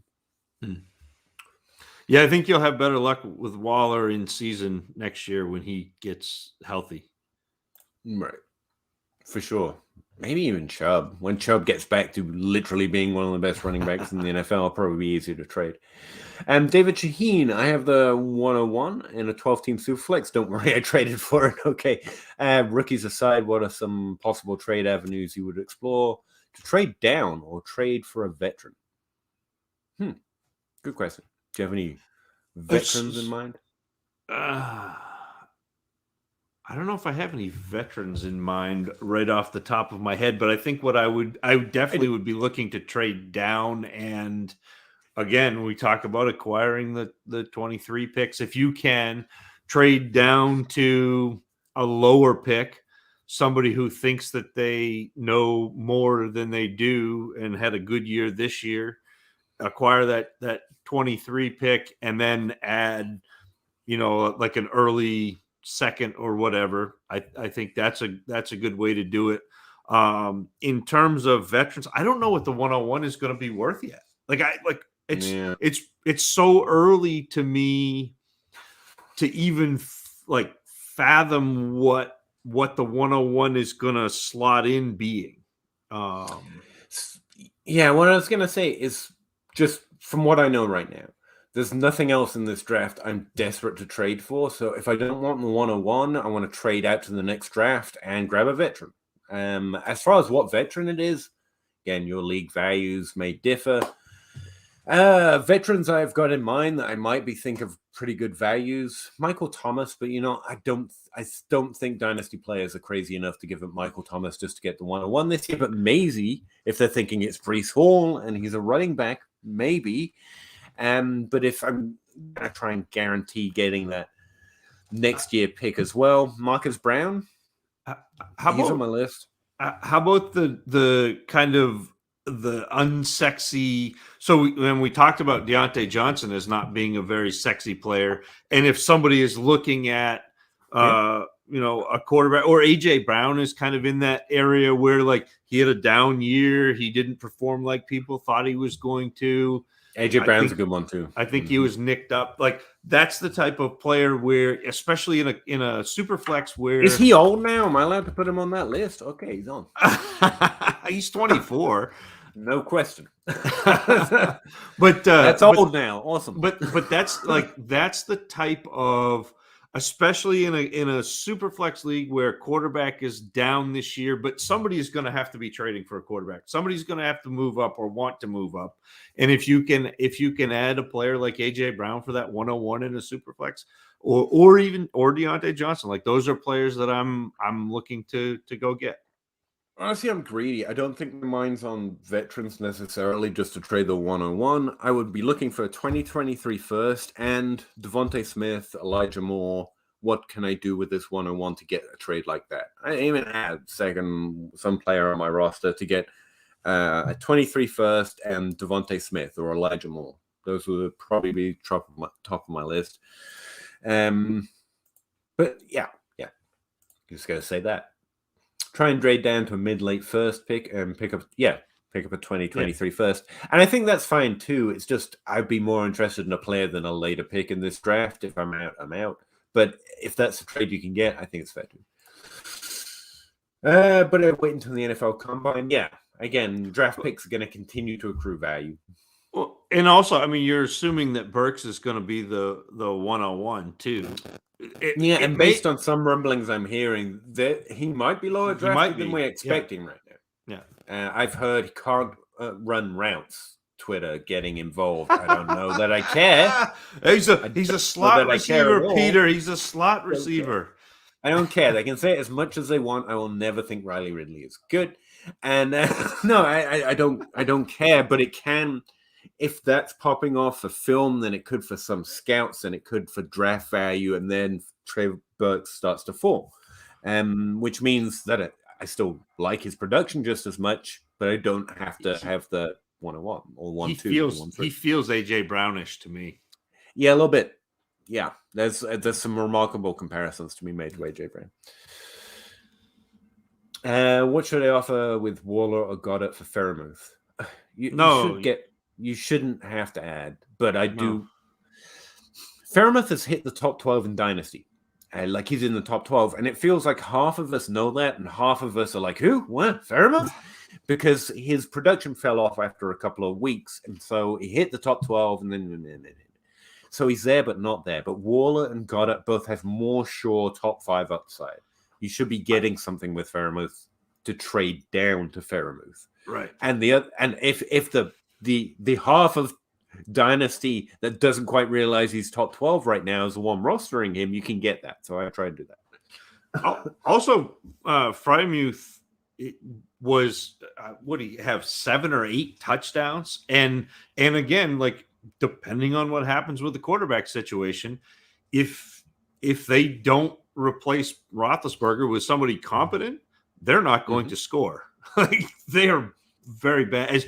As bad as Roethlisberger is at throwing the ball downfield, he's all right at throwing the ball 6 yards and kind of matriculating the ball down the field. I feel like it should be like NFL films where Lambeau Field matriculating the ball, but that's what Roethlisberger did this year. And they were reasonably successful, and Freiermuth benefited from that.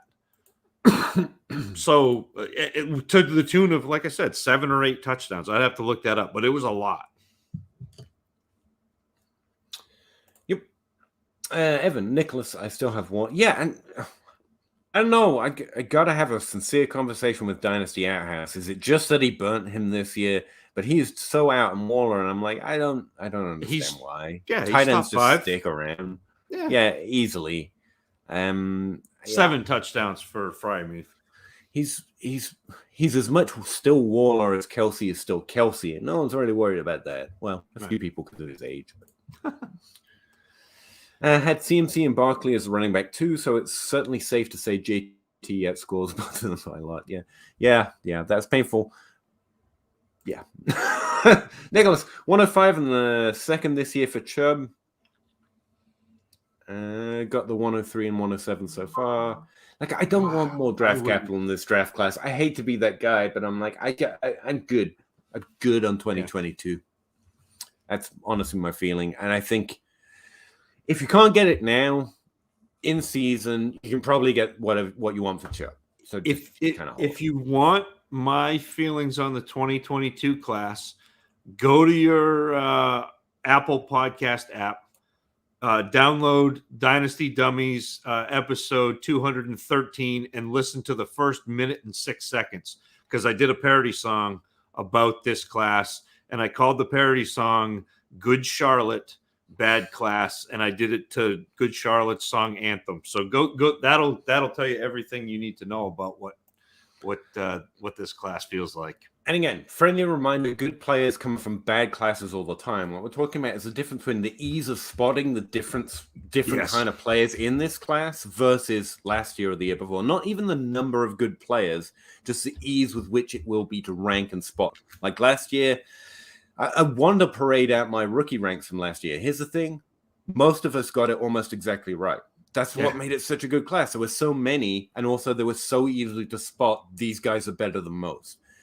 But there are some classes where we still average around 11 players with 2+ seasons of fantasy relevance for all classes, okay? So there are definitely good players here. They're just harder to spot, which means like Keenan Allen falls a little bit in the draft, gets drafted in the second round of rookie drafts. Kenny Golladay falls into the second round of rookie drafts. It's not that we didn't notice them. So they were a little hard to separate out from some of the others, so we drafted them a little lower, even if we like them more than average because of where they played or they weren't quite as standout. So good players are here, for sure. It's not like 2022 class sucks for fantasy. It's more a willingness to bet on our accuracy of selecting the right ones is enormously lowered. You know, that's the way I think of it anyway. That's what helps me. Maybe it doesn't help you, but that's the way I'm thinking when I say bad class.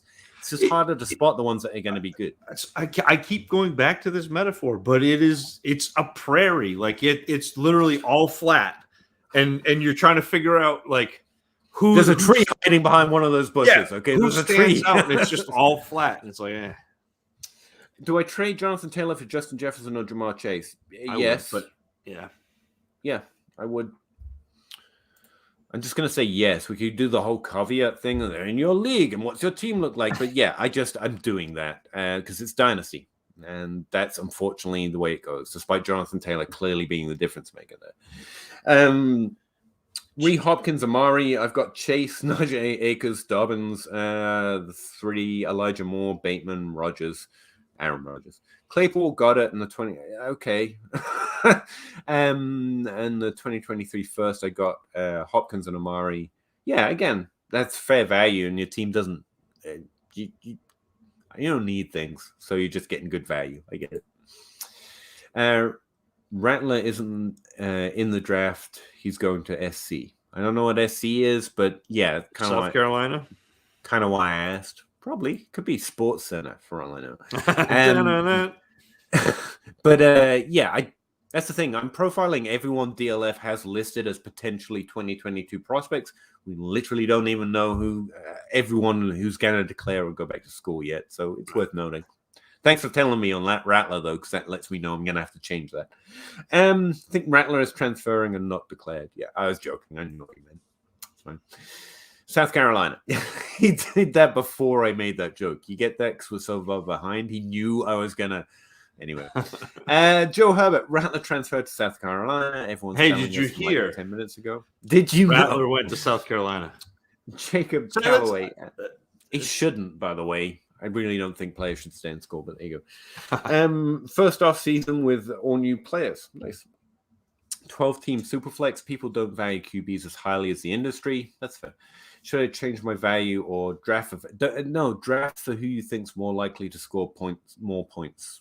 Yeah, that's it. What was it that Outhouse says? How does he say that? Draft for value, trade for need. But the interesting thing is with this, you have ADP, you have all of this thing, but the A in ADP is average, which does not mean your league. So, and you are aware of what your league likes. I think that's more important than anything. If your league does not value quarterbacks, then that's fine. If you can get a top 5 quarterback for undervalue, I would say that might be a plan of mine. See if I can double tap if I'm on a turn to those difference-making quarterbacks and be okay, because if you're getting them lower value, be more willing to go in gung-ho. Because, frankly, Mahomes, Josh Allen, Kyler Murray, they do make a significant difference. There's a reason that the industry or whatever is higher on them. But also, that means you can fade them a little bit more because you know more about your league. Leo Pasiga. Thank you. Gotta wait. Yeah, Johannes has got it. It's just QB, other valued Superflex. Yeah. I don't know what these are.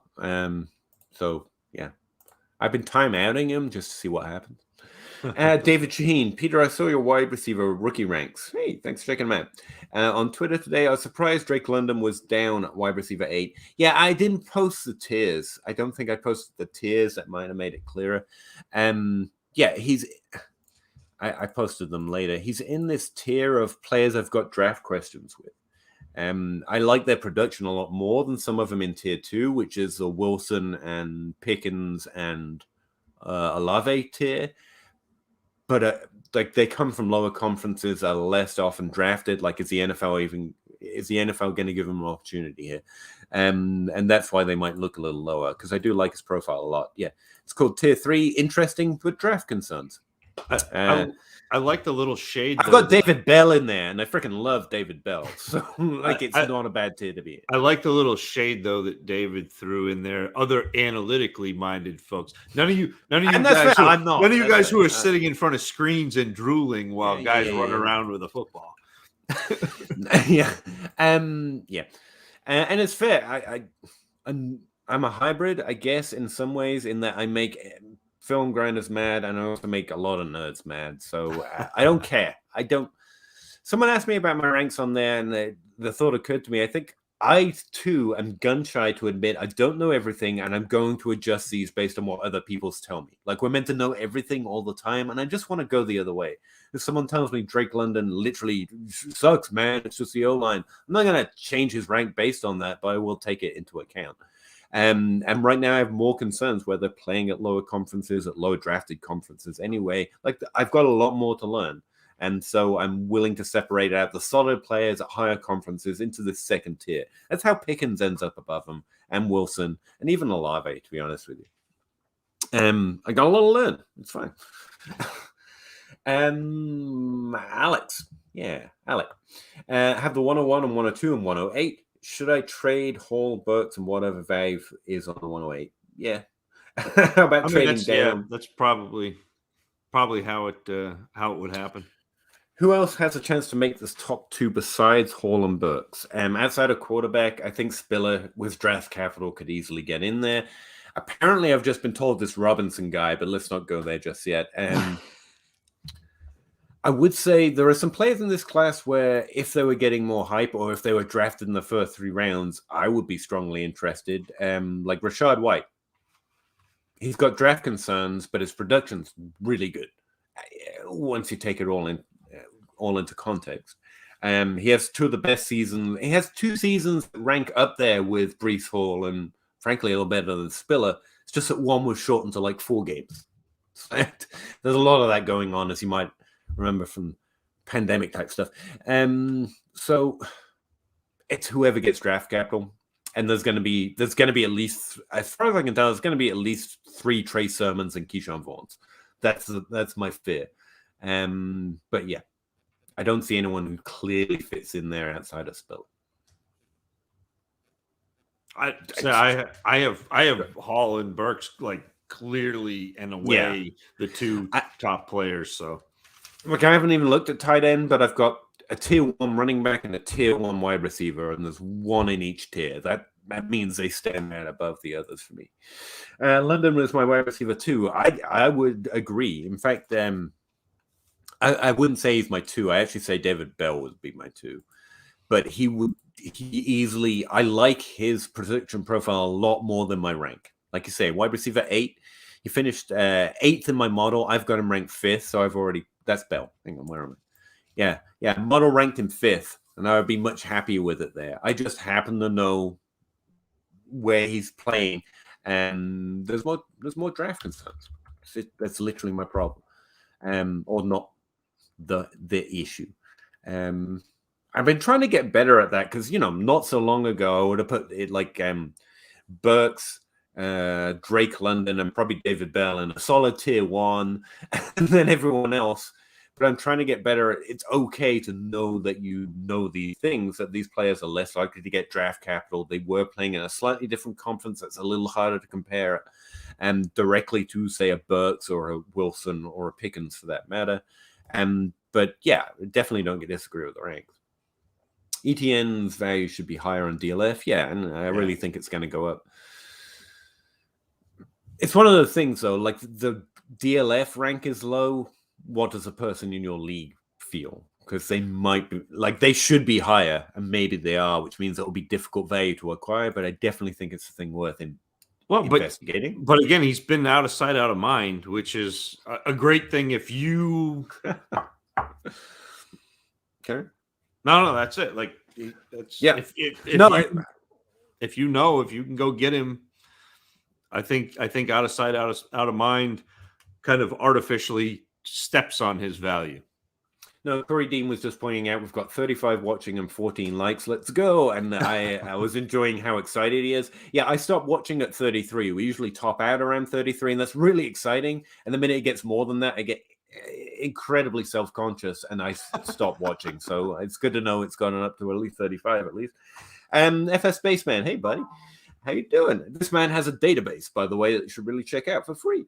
How come Pierre Howdy is making the rest of us look bad by getting all of his rookie databases out? So I don't know why I'm ahead of the curve this year. I'm just accepting it. Okay. And the reason, again, in the sources tab, check out the friends links. You know who they are, Spaceman. And this year, Xeno. The Dude Z. What is his Twitter? At the Dude Z _ the Dude Z. He got to it sooner than Matt Spencer or anyone else who helps me out with that stuff. And he just got me a swath of data, and I had nothing else to do because it's just a playoffs.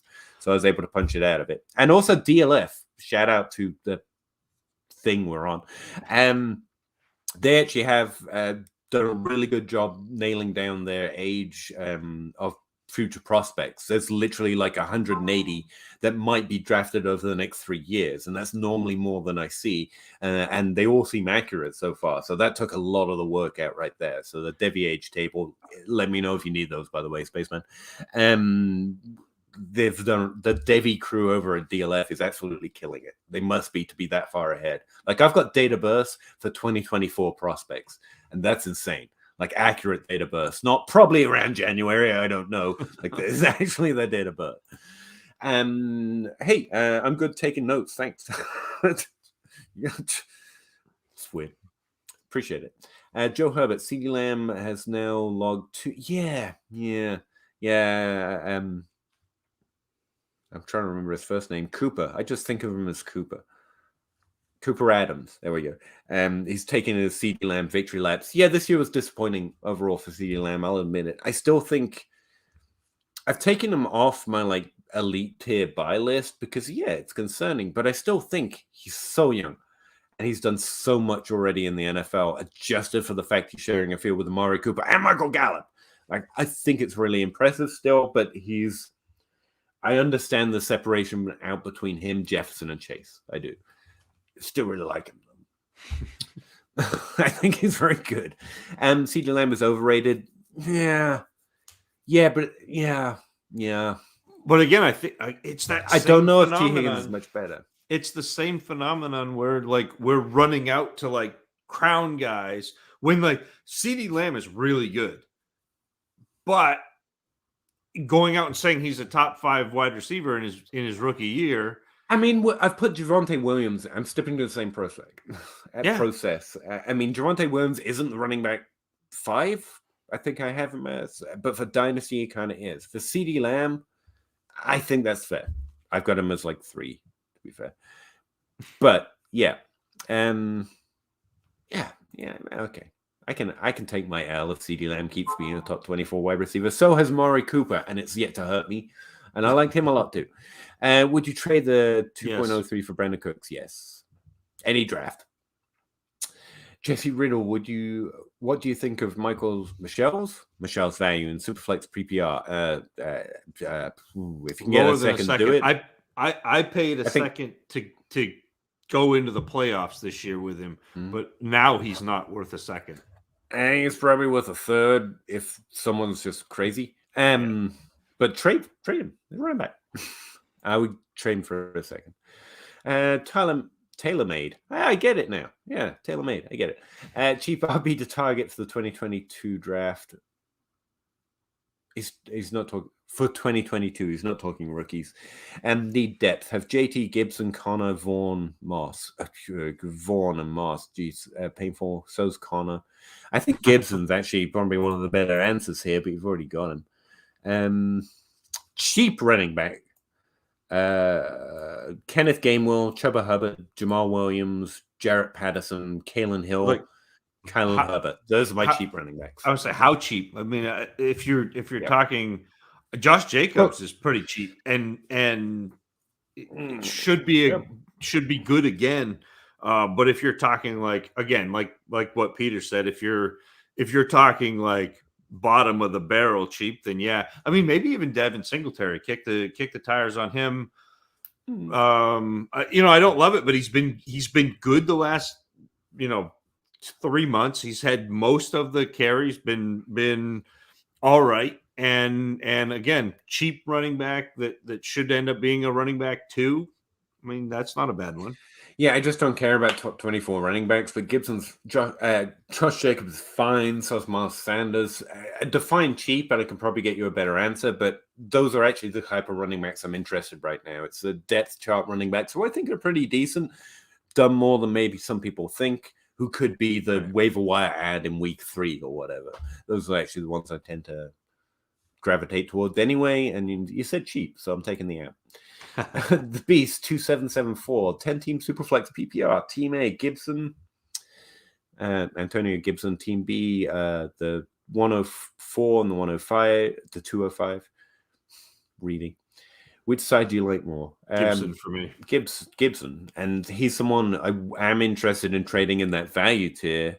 I don't expect to get this value right now, but if you can, then I should start saying it. Honestly, if you can get him for a first and a second, you get Antonio Gibson. Yeah, that's really good. Again, I guess I just time out this person too. I don't know what they are. I'm sorry if they're not weird, but or they're actual questions I can't read, but I don't know what they are. Kyle Sinra. Hey. Jesse Riddle. Talent is important, but it's thought to rank rookies until we see landing spot. Tough to rank rookies until we see landing spot, especially when it's clear. Yes and no. We overread landing spot every year for every position. We do. Yeah. Like, I almost like not know. I wish I could know the draft capital and not the landing spot. How about that? But yeah, I get what you mean. You want to put it all into context. Is DK Metcalf with Russell Wilson? That's really exciting. Or is he with Ben Roethlisberger? Probably less exciting. But I like to do the evaluations now. I mean, that's Otherwise, why not wait? I mean, yeah. Why are you doing it? But like, I actually, for me, it's I like to get a lay of the landscape. I like to understand who I think are the better players. And then when you get the draft capital, it becomes a little clearer. But you also have these players. A couple years ago, was James Robinson, who didn't get the draft capital, but I liked him as a player. And so I drafted him in the 5th round of all my rookie drafts. And not many other people were doing that. And that was a win. I try to stick to a loose tier for a variety of reasons as far as the process goes. And the one is I like to just go look because one, I don't know the teams. I don't know these names, Right. but you do hear some names just on the grapevine. Like I knew Traylon Burks' name. I've heard of Kenneth Walker before. I was surprised not to like his numbers as much, but I try to do it without that just because I don't know anyone. I find, it's interesting to see who I don't like Kenneth Walker that much, who is big. Not because then I'm more right, just because it tells me where there might be an issue with my reading of it or where there might be an inaccuracy in the number. The problem is right now where I'm starting to put out ranks is people are saying, what about Robinson? And I'm like, who? And then I go look knowing something about the player. Now, I'm not saying like I've got to stay pure or whatever, but I'm squinting at Brian Robinson right now because Zach and Fusu Vu have all mentioned him to me because my ranks are out, which means I'm probably giving him a little more scrutiny early than I did someone like Kenneth Walker. So it's a little unfair. So, and I try to get my vision out or my reading of the first glance, and then I take like Zach and Fusu start telling me who I'm wrong about. Travis May always as well ready to tell me I've got Dotson. He's someone he's pointed out to me already. And I go and squint a little harder. And normally I'm like, oh yeah, I see what I've done right or wrong. And I like that coming in after. I don't know if it's even your question, but I like getting opinions from other people. I know I'm personally very influenced by people I know who are good. Like Zach tells me Brian Robinson's pretty good. I'm like, I'm going to move him up anyway. I need to have some level of understanding of what I think of them before I let that happen because I'm too easily influenced. Like you got to know by people I respect at least. So that's just knowing your own faults. You know what I mean? And the other thing maybe you're not. Maybe you can take on everyone's opinions and you're still going to think what you're going to think. I know I'm gonna listen to people I respect pretty hard. Well, and that's why I do all of my film evaluation before I listen to anybody. I think that's what I was trying to tack onto that. I want to be in the cone of silence because I want my evaluation to be my evaluation and not Ray Garvin's and not Peter Howard's and not Fusu Vu's and not Travis May's. Like I want it to be mine. And then I got the other piece of this is these rankings pre-draft will change a little bit post-draft. But it's nice to have that pre-draft ranking because then I know what I thought versus what the NFL thought. And there are players that even though the NFL took Henry Ruggs in the top 15, he is not a player. He was outside of my top 10 wide receivers that year. And that's not a player that I'm interested in, even if the NFL tells me that's first round draft capital. Now, if he was up in like tier 2 and he gets first round draft capital, sure. Like that's obviously you have to listen to that. But to me, there's some value in understanding where I have players in tiers because sometimes the NFL is drafting because they are valuable to an NFL team. Yeah, a lot of time. Yeah, like Ruggs running a fly route, a 9 route, and pulling the high safety, and now all of a sudden the middle of the field is open for Darren Waller, or Hunter Renfrow. Like that's valuable to an NFL team.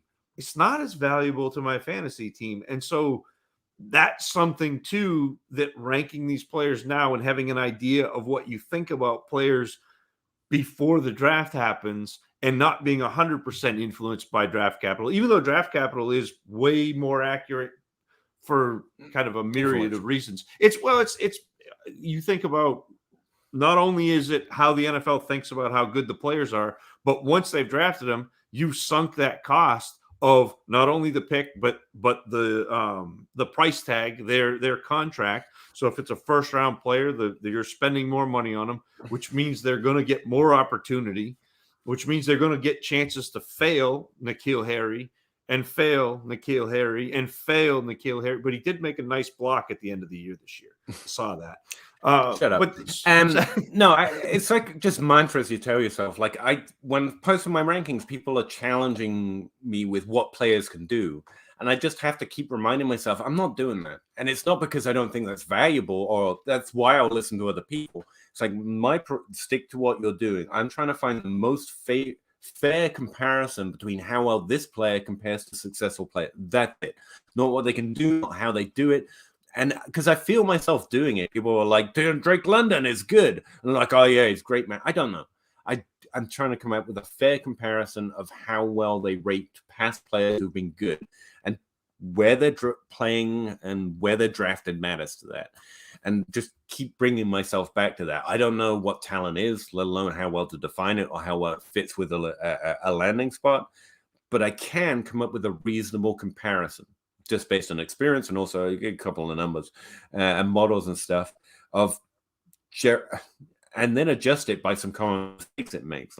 Wilson compares better to past successful players for fantasy because I know where he's playing matters, and there is probably a competition difference, but numbers don't quite spit out what well enough, so I have to hand do it. And I just try and bring myself back to what I do. Remember, I literally don't know who's good or describe who can do what. That's for Zach to do. You've heard him do it. I have the 101 and the 107. Who should I try to grab at either? Don't know.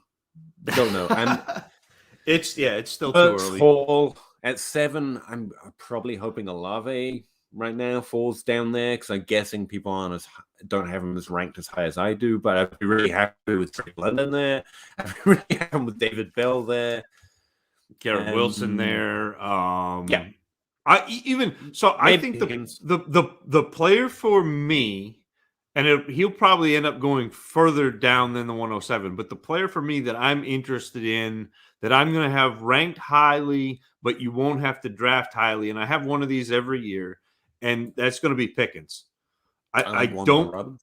Pickens is That's what I said. Yeah. He's interesting. Yeah. So, and Riley Bymaster the other day asked me, he's like, "What do you think Pickens' ceiling and floor is?" And I was like, "His floor is really low. Like he could be nothing. Yeah. Like he literally could be nothing. But I think his ceiling is AJ Brown. I mean, AJ Green. Sorry, wrong color. AJ Green. I think it's notable that I want to like Pickens because, you know, Riley Ridley and McCall Hardman both came from that team, and everyone talked about how they need to be boosted up because of where they played. Right. Pickens genuinely doesn't need to be. He's proving that those players didn't need to be boosted. He played both of them significantly in the same relatively similar situation. Like, I like Pickens a lot, if only because of that reason.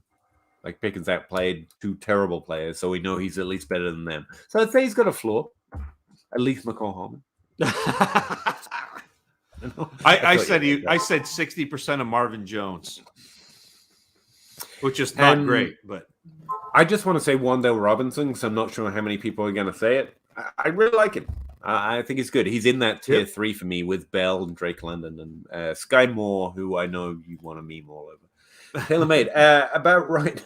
I was trying to say players I can add that aren't high right now that could possibly that I'd call more risers. I mean, we just talked about Travis Etienne. I think he's a really good player who could have a lot more value, but he's a lot more expensive than the ones I was mentioning before. Also, Antonio Gibson, who you already have. Cam Akers, too late. I've got to take him off the list. He just went off. For a similar share of the offense with Sony Michel as he had with Darrell Henderson, we don't accept roles quick enough. But I do think he's a very good player who could hit, top 12 type production. Now, is Taylor made talking about like waiver wire players or like just he seems a little higher than that. Yeah. Just guys who are of value. And right now I'm not buying those players except maybe Travis Etienne and Gibson you've already got. But based on the trade we just heard, Gibson. But value players I've got right now: James Robinson, Darrell Henderson. I like Mitchell because I didn't think we'd be this high on him. Ramondre Stevenson, Miles Gaskin, Michael Carter, but not now. There's not the moves I'm making, because that list will change drastically based on all the risks running back carry in the offseason. I would be interested in at least with what DLF has got for their latest ADP in Tony Pollard, who's right now running back 31 in the ADP, and just seeing how your league values him as he's a running back too. He's behind Zeke, who just finished as the running back 6 in season long. We don't divide that by the number of games; it's season long. And you know, maybe he's a running back that I think could see a huge jump if there's an injury to Zeke, because I think he's good enough and has shown that he will take that workload. I'm just going to say Antonio Gibson. I know you already have him, because Travis Etienne is the right answer. But here's the thing. Like, if you go get Etienne and then the season comes around and you're like, hey, this James Robinson fella is doing stuff, I'm going to be like, yeah, but I was always going to sell him, and that's a shit thing to do to someone asking you advice. Whereas Gibson, if I could get him for the first and the second, someone just said, I would get him and plan to play him next year. Etienne's more because I expect him to be more highly valued, so then I would trade, and that's a different kind of a thing. So Gibson is probably the best target I can name right now, outside of that discount, really cheap waiver wire type too. Yeah, I'm going to say that. David Sheen, Singletary has been on fire lately. I did not know. Like AJ Dillon style, or better than AJ Dillon. Oh, wow. More than AJ Dillon. He's been nice. Yeah. Including big usage in the first playoff game. Do we believe in the breakout? I believe Dynasty will up his value because of what player. It's one thing that I did hear noted the end of this season. I don't think I've heard before, but it's a really solid take, which is that players on playoff teams can increase their value through the playoffs, and so they're good targets. I think that's a really smart take. Do I believe it? No, I tend to think we overvalue it, honestly. But then again, Jacob Rickroad said that's what happened to Leonard Fournette. No one paid attention to him in the postseason. I think the Buffalo running back is always going to be a tenuous situation. Josh Allen runs. Zach Moss and Devin Singletary are both capable of doing that. But they're players I'd add for a second if I'm looking for running backs, I guess. It's, again, if you're looking at what people are excited about, it's fantasy points. And the reason why Devin Singletary has scored so many fantasy points in recent weeks is week 15, touchdown. Week 16, touchdown. Yeah. Week 17, 2 touchdowns. Week 18, touchdown. Last week against New England, 2 touchdowns. Like, that's really what's buoying his and do I think he's going to end up with, you know, the 16 or 17 or 18 rushes that he's seen in the last 4 weeks? No. He's probably going to go back down to 10 or 11 or 12 a game, but he has been very good.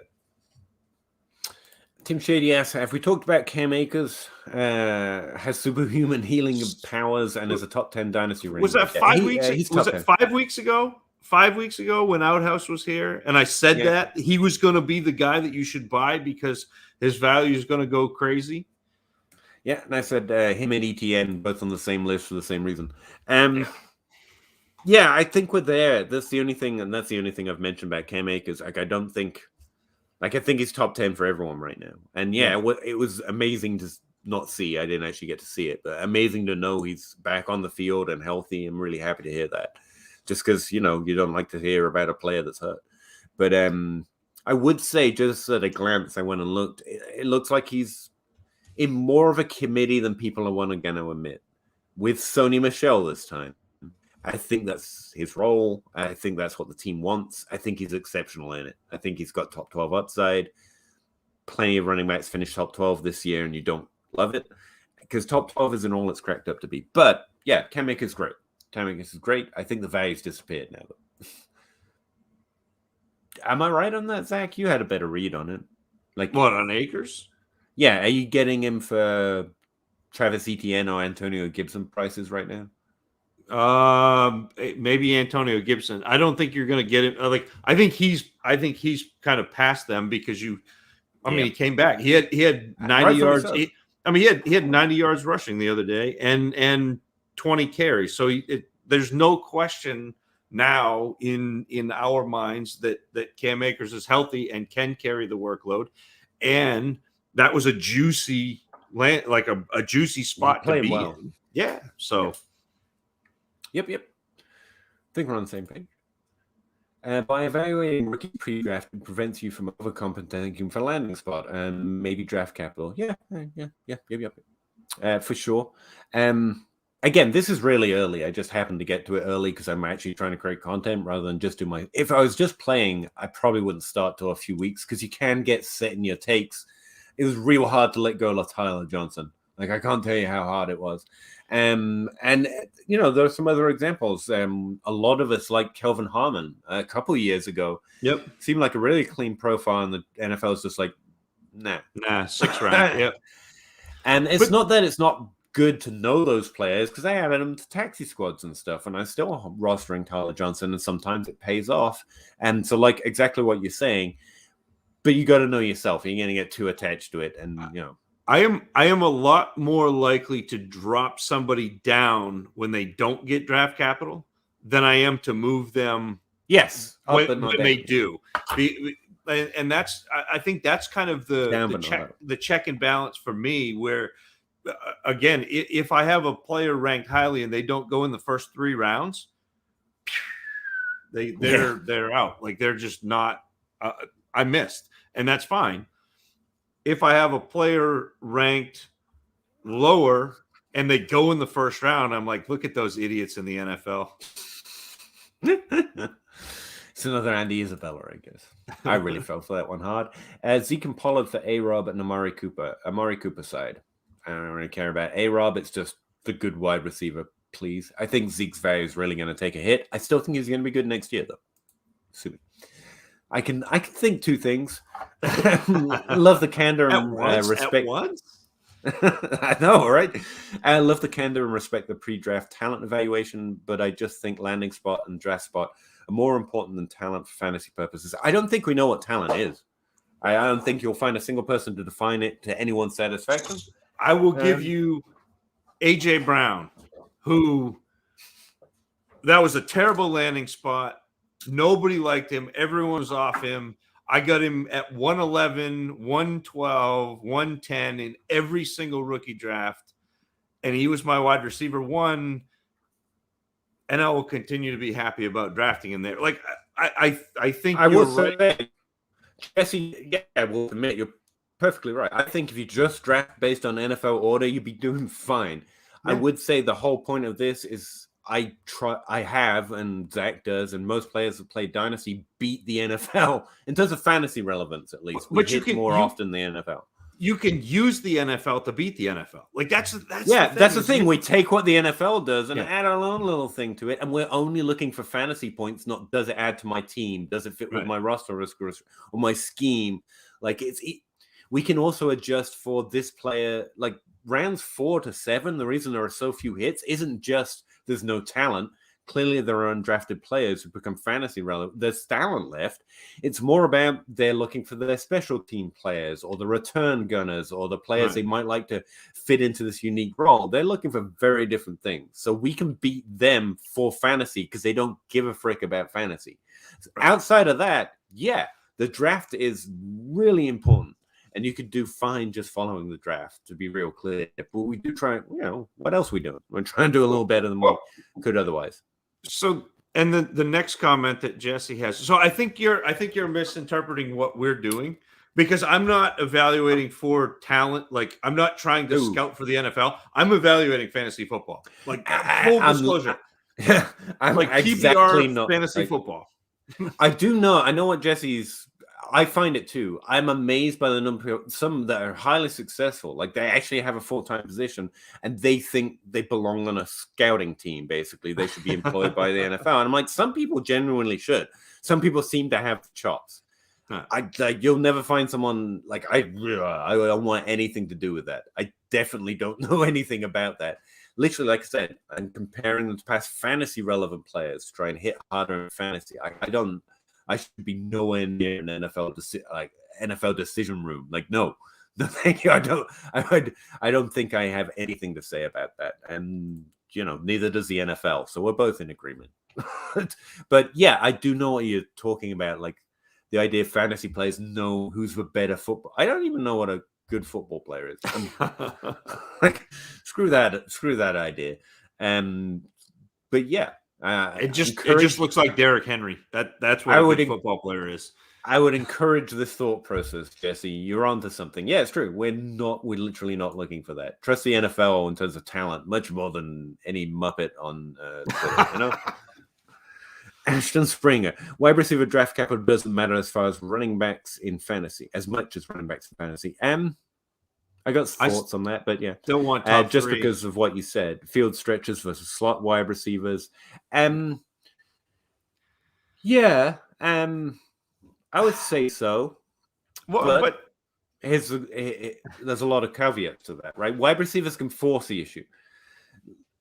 Never forget, hashtag Minnesota Vikings literally tried to replace and just not have to deal with Adam Thielen and Stephon Diggs when they drafted Treadwell. They legitimately thought they were replacing with a better wide receiver. But wide receivers can force the issue.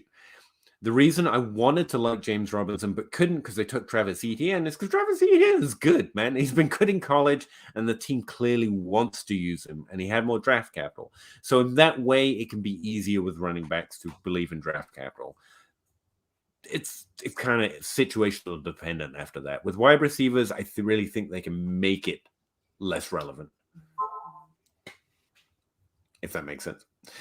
But yeah, and also we just have to I know we have to position these players, but I get a lot of benefit out of remembering they're just football players. They are all just football players.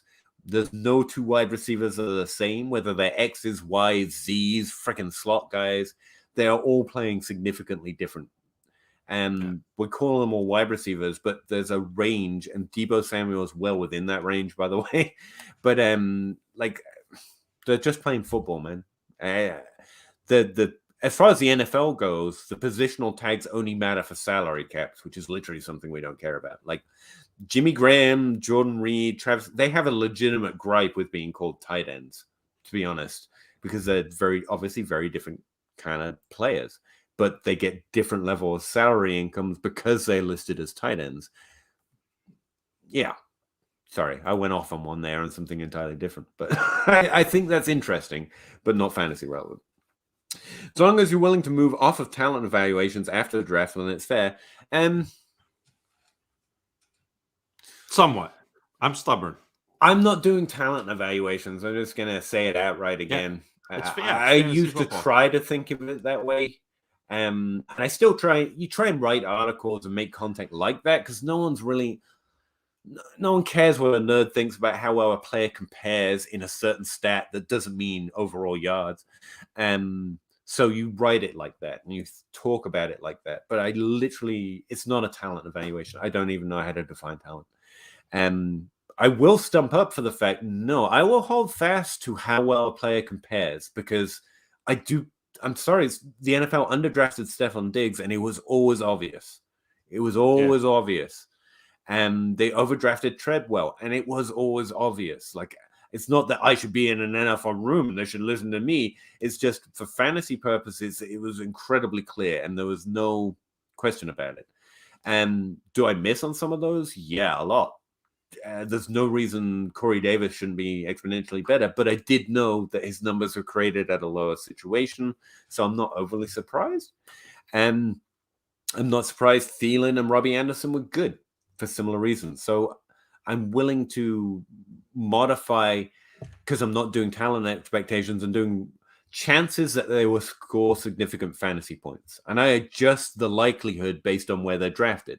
But for wide receivers specifically, that's about opportunity, not talent, for sure.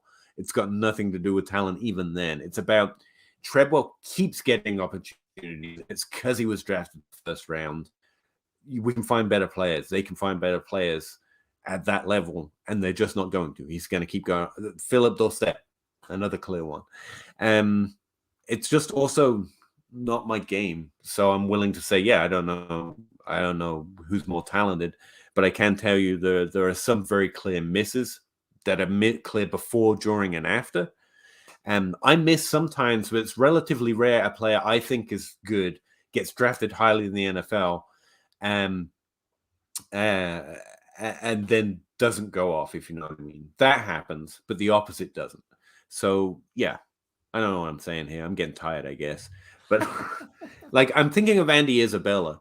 Like, I thought he was good, so did the NFL, and he failed. It's relatively rare that I say a player is very good, gets low drafted, and then never shows any sign of it. Tyler Johnson, every time he gets on a field, literally listen to the commentary. It's like, this player was, I don't know, where's this guy from? He's doing better than he should.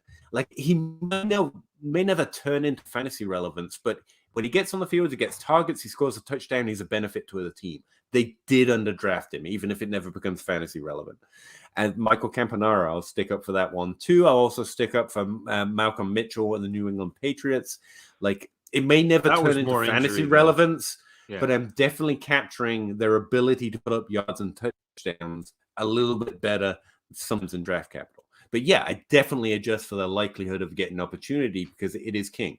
Like Cam Meredith, Tyrell Williams, Tyrell Williams are clearly better than a lot of players who have more permanent jobs right now. They just clearly were, despite Cameron Meredith's injury. It also just doesn't matter because I play fantasy. So, yeah, It's fine. Yeah, Dwayne... There were players drafted in this draft with second and third round capital that every player I just mentioned who didn't get it could still beat them out for the job if the NFL didn't prefer its own farts. They do prefer their own draft capital. They like the smell of their own farts. Am I willing to admit it doesn't matter? Yes. Yeah, definitely. But we're definitely capturing something with production that the NFL sometimes gets wrong. So there's a whole mass of stuff going into that. You're definitely on the right. Again, I would encourage the thought process, Jesse. You're on the right track. What the NFL thinks matters more than anything. And also they're better at talent evaluation. So I don't even know what that is. Joannis, has there been a model that performs better than it? Yes. Yeah, every model should perform better than draft capital. Well, because you include it. Because we take draft capital and add stuff that they may be overlooking on and so on and so forth. And yeah, mine outperform draft capital. Otherwise, there would be no point in it because we add draft capital to it. My pre-draft model performs about as well as draft capital. Interesting enough. Combine them together, they kick the shit out of one thing or the other. That's it. Production, if you put that's the one thing I'd say, and I'm trying to say to Jesse as well, and why you should stick with the thought. If you do a ton of fucking work and you build a ton of fucking good shit and you get a lot of experience at it, you do as well as draft capital or slightly better. There's no reason to just take that. You can add draft capital, do it, and beat it, like I was just saying. Or you could just look at draft capital, and it does about as well. So it's right, but also you can improve it slightly. That's what I'm saying. Production hits about as well as draft capital, which tells you it is capturing something. But since we're just fantasy players, there's no point in ignoring the fact that draft capital matters. I'm not going to quote numbers to you on my models. Just if you want to, I will. But I find most people just want a simple answer. Yeah, production does as well as draft capital. Combine them together, that you've got it made. That's the best we can do. Does that matter for an NFL team? Fuck no. Is it talent evaluation? Hell no. I think I missed one here. NFL draft capital is film grade in some respects, but NFL teams have analytics teams too. Yeah, much better analysts as well. Let's be clear. We're seeking some, and this was where we go back to. We're seeking something that they're not with every draft pick. They're seeking special teams players. They're seeking players that can add to an NFL roster, even as a wide receiver that we don't care about. Like, that's the thing. This goes back to why we sometimes overlook vacated targets. It's like, guys, you're paying attention to such a small smidgen of targets because they're the ones that matter. Whereas the NFL team is going to throw it like 30 times more than we even care about because it goes to wide receiver or running back or tight end X that we literally don't care about. And so it feels like targets are vacating. But if you look at the whole pool, they're not. And that's also why target dominance works. It's because to get 20% of a team's target is relatively easy if you've got the talent, because you've got like 7, 8 other players who literally don't even register on the team normally who are getting targets. They can easily lose their targets or not get targeted as often if a player is talented enough that they just suck up the value or create that value, or however you want to say it. Like, that's why Landry and OBJ can exist on the same roster, and T. Higgins and Chase can exist on the same roster. There's more than enough targets if the players have the talent to do it. Otherwise, there would be a vacated target or a ceiling to opportunity for the wide receiver too, and it just doesn't. Well, I don't know how I got onto that. It was draft capital. The other part, though, that was about draft capital too is we assume that every team is, drafting optimally, and some teams have Dave Gettleman. Well, not anymore, but they did. The Giants had Gettleman. Like, there are GMs who are not good at this, and they are.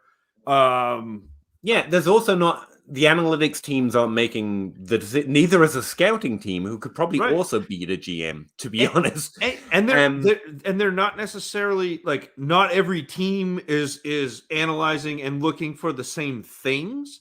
And so you have this kind of wide disparity. So that, like, again, draft capital is great, but there is a caveat where it's not the Bible. It's not 100% accurate. It's not. It's a point I've heard about draft capital from smarter people than me a lot, and it's a good one, is that the NFL is very good at this. A team can just make a mistake. Right. Like, I liked Andy Isabella. The Arizona Cardinals did too. We were both wrong. But his draft capital signal was so strong because as a draft pick is so strong because as an NFL, they're great with all those analysts and everything else. But just one GM and one moment with one second round pick makes it look much stronger than it would have. If he didn't draft him, he probably would have fell to the 4th round. We would have been a lot more accurate on it. It's the small sample size. One player makes one person makes one decision. And so draft capital is really strong. And sometimes there is missteps because it really does come down to an individual at some point. And we are all imperfect. And every GMM definitely knows more about talent evaluation and everything else than me. All of those things can be true, if you know what I mean. We're just trying to weed through it to do slightly better. For fantasy, which literally doesn't matter. Dude from Vikings Quest. Should I trade the 102 for the 24 first for CD Lamb? Yes, I would do that. The 4th, that's right on the 20. That pick's far enough away. I'm pretty comfortable with it. Like, CD Lamb's probably going to be just as relevant in 2024, so I don't think you're losing much in there. And you've got 2 years to make it back, so that's cool. Yeah, there isn't a player that is easy to say he's going to be a top 24 player for the next 3 years in this class outside of maybe Burks. And Burks could fail too. So that's securing risk, and you've got all the value in youth. It's fine. If I don't have any more running backs in a rebuild, from what you're saying, Chubb will have more. I think Chubb will have more value in season. Explore trades, but I think you'll have more value in season. Yes. You don't have to do either or. You can explore trades and wait till the season if you don't get a good one. That's I don't think I would not take the 105. I wouldn't just a 24 first. No, I would wait and see if you could get something better. Yeah.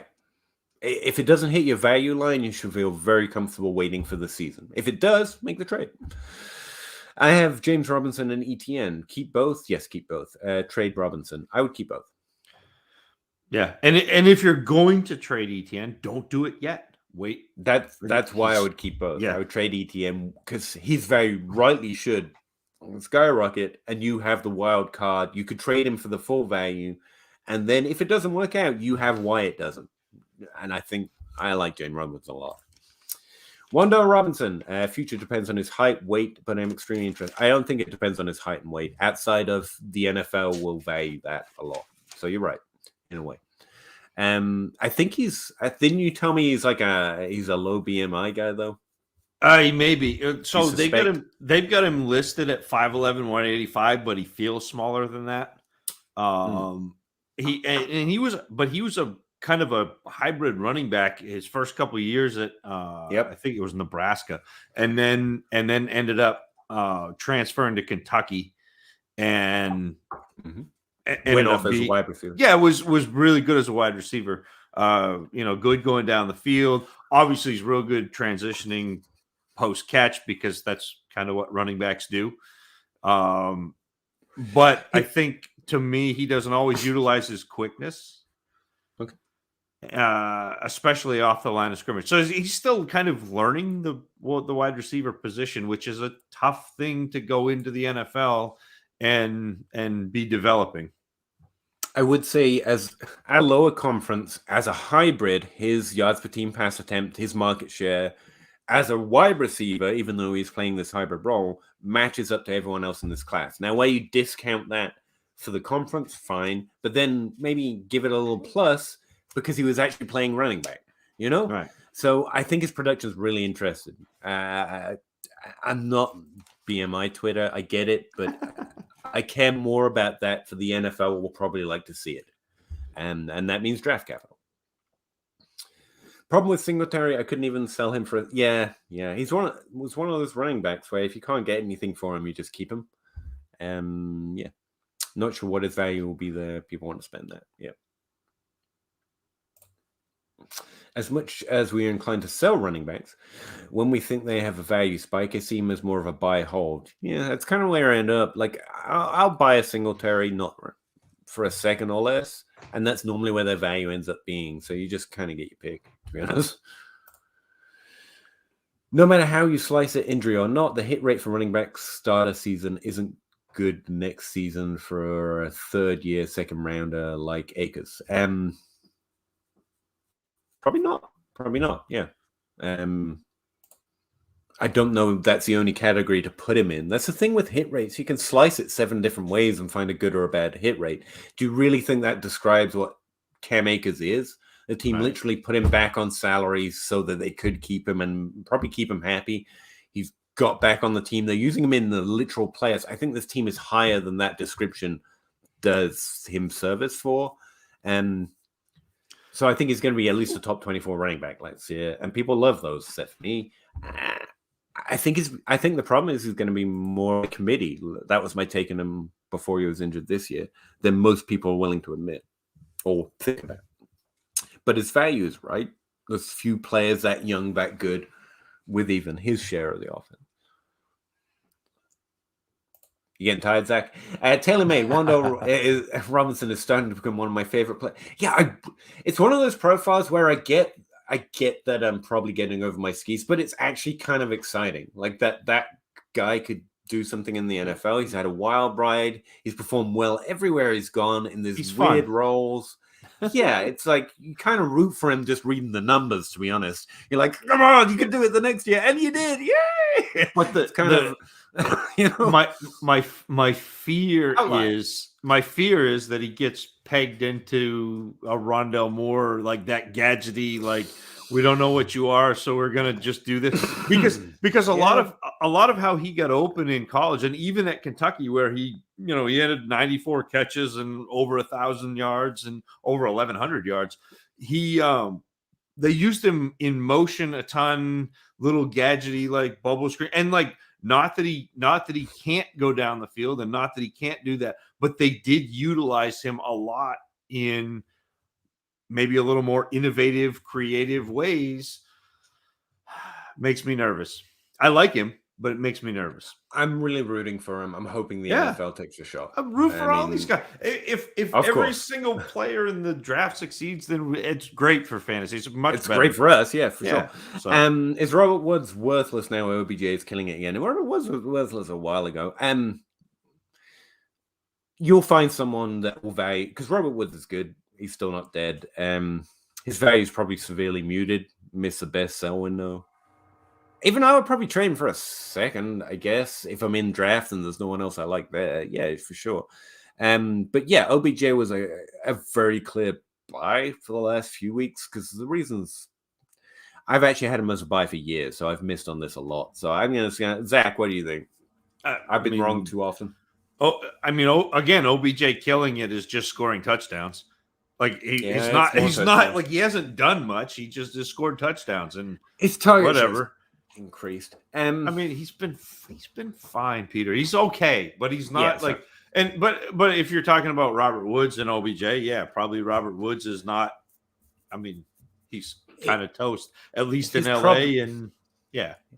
He's probably worthless, which means I would be interested in trading for him or adding him to a trade rather than anything else, because I really don't think players stop. Do you want to get in the DFPN league so I can trade you Robert Woods? That's the thing. I'm not interested in trading him from anyone who thinks he has value. If he's worthless, I'm interested. But he's probably worthless to most players. Yeah. Brandon Cooks and T. Lawrence for Dak. Yeah. Yep. I don't know what that is. Put you in timeout too. That's the thing I can do. The Beast 2774 10-team Superflex PPR. Jerry Jeudy for a first. A 23 first. I take the 23 first. Oh, okay, nice. I would. I want the boat. It could be a boat in that box. I'll take it. I know what Jerry. You want the mystery box at that point. Yeah, I know what Jerry Jeudy is, and I know that I have potential to go up above Jerry Jeudy. I'll take the first. I know it's counter to, but I'll take the first, especially 23. I think I can get more for 23 first next year than Jerry Jeudy. Yeah. Tiebreaker for me is honestly, I hate to keep coming back to the same things, but it's all the same thing. Does my team suck? And I have plenty of sucky teams. I'll take the first. You roll up the security and the value. Outside of that, I think there's a year where Jerry Jeudy could remind people he's actually good, not just mediocre. And I think even a mediocre performance would make him worth more than a first. So I will take that gamble. But if there's any risk in it at all, like I need the value because my team absolutely sucks, I gotta just take the first. Yeah, it's fine. He should be worth more than the first. I have 7 first-round picks in next 2 years. Where is everyone without picks? There must be a whole skew. Somewhere there's someone doing a live stream with 30 people. That's why he's not here. He's like, I traded all my picks. No picks. Him and 30 people are off talking in the other corner. Like, what do? I got no picks because everyone here has so many picks. My QB is Herbert. Running backs are Dylan, Javonte, Rojo. Wrong order, but good. My wide receivers are Jamar Higgins, Devontae Smith, Renfro, Goddard, Everett, Azuma. So you need nothing. Running back. Anything you would do. Yeah, running back, I guess. Trade Dylan and Rojo for whatever you have to get JT. And maybe tight end. You can add something to Goddard to go get your favorite top tier tight end. That's about it. I'm fine with Goddard, but yeah, you could.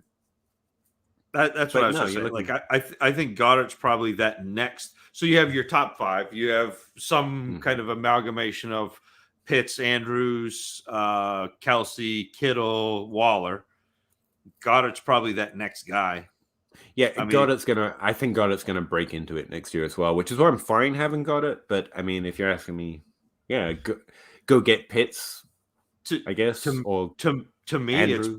it's put somebody with or a pick with Dylan and try to get. Well, we talked about Antonio Gibson, but somebody with pass catching upside that I think will be better than that. Just upgrade your running back a little bit. I think that's where I think that's a better move. I like to think about tight ends, I guess. Non-super flex. Yeah, you're fine. Joe Herbert. No, I was just going to say, do you think you could get Taylor if you put Higgins in something? Maybe Higgins and Dylan and get Taylor. Would you do that? Yeah. Joe Herbert, there are far too many people with YouTube channels who think they can evaluate how college players translate to the NFL. I appreciate those who actually can. I need more. I get what you're saying. I'm taking the compliment, but I want all of you on YouTube, man. Like, we don't make any money. I really enjoy talking to you all about this. I'd love to hear what you have to say if you were to make a video, or anyone else for that matter. I get there's too many people doing it, but I mean, I don't have those aspirations, I guess. I do. Everyone does. But I honestly just like playing this game with you all. So I'm fine with as many YouTube channels as they can. But I do get what I do understand that wasn't what you were saying. I just thought I'd take the opportunity to say it. Like, start writing. I read it. I'd love to hear what you all have to say. Joshua Bigby. I'm tired of people saying putting my vow versus the NFL teams. It's not. It's mine versus a single NFL. Yeah, that's a good way of thinking of it, actually.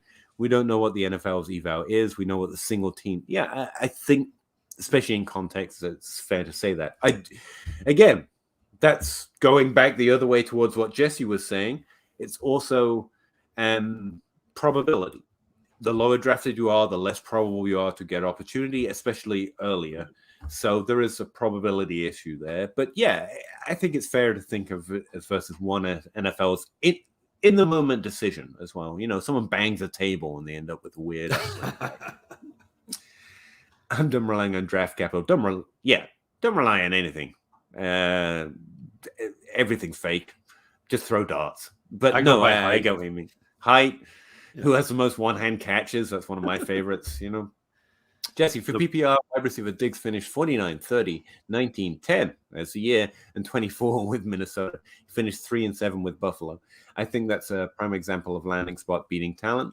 Sure, except for the fact that, you know, he went to Minnesota, which is where we saw that he was good, and he worked himself to a place where Buffalo would trade for him. So he was, you know, but yeah. I mean, this is don't draft running backs on bad teams, except when you should, you know, because a player can end in the top 5 on a bad team. Broadly, you're right. Like being on the most productive offense in the NFL makes sense. And I actually do have a tiering based on, sorry, my chair's falling. Are you Kansas City or Denver? There's a difference, right? But if you find players tilting too hard into it, you can find value. James Robinson had a top 12 season for literally, you don't want anyone on that team except James Robinson. And this year it didn't work out because normally it doesn't. So yes, as a rule, fine, but don't make it a law, you know? Another way of saying that is every year that Diggs played 15 games, he was a top 24. Yeah. Like he's good. Like you can't separate the fact that he's good. Is it a better offense? Did he get more, more touchdowns or whatever? Then yeah. But having said that, you know, Justin Jefferson is doing just fine in the offense that he left, as is Adam Thielen. You know, there's a margin of error around it. Let me say it in that nerd-ass way. Thielen and Cousins, yep. Love bantering with you dudes. Thanks for all you do. Thank you for all you do, my man. It's weird to be thanked. Sorry, I don't know how to respond to it, but I do really enjoy talking with you all about this, especially you as well, Jesse. So thanks for doing that, man. This is more fun than I would regularly be having on a Wednesday night, you know. Richard Davis, what do you think about Jalen Hurts' future holds? We talked about that a little earlier. I think that he's got the points upside. I think he should have. Look, I think he's an NFL caliber quarterback. I actually think he is. I don't know at what point the drumbeat of no, he's not means that the team alters course. So there's a cliff potential. But I genuinely think this guy's got the talent. It's not just his legs. He's not Patrick Mahomes or Tom Brady or Drew Brees for sure as a passer. But he's Lamar Jackson. You know, I really think he could be successful and lead this team well as a quarterback. But I don't care. I'm not an NFL. I don't have to worry about it. I just need to know. As for fantasy, there is risk there. Yeah. So I think he's got at least another great fantasy season in him next year, and then there's risk. And I think that the second part of that is amusing to me. Would you trade for him on a young team as a QB3 behind Dak and Lance?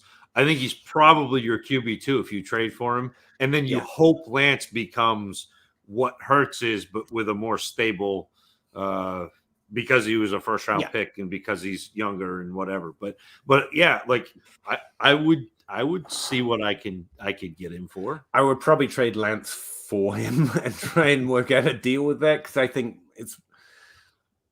think Hurts has got it. I think he does it next year. Lance could well be, like Zach says, doing it and for a longer period of time.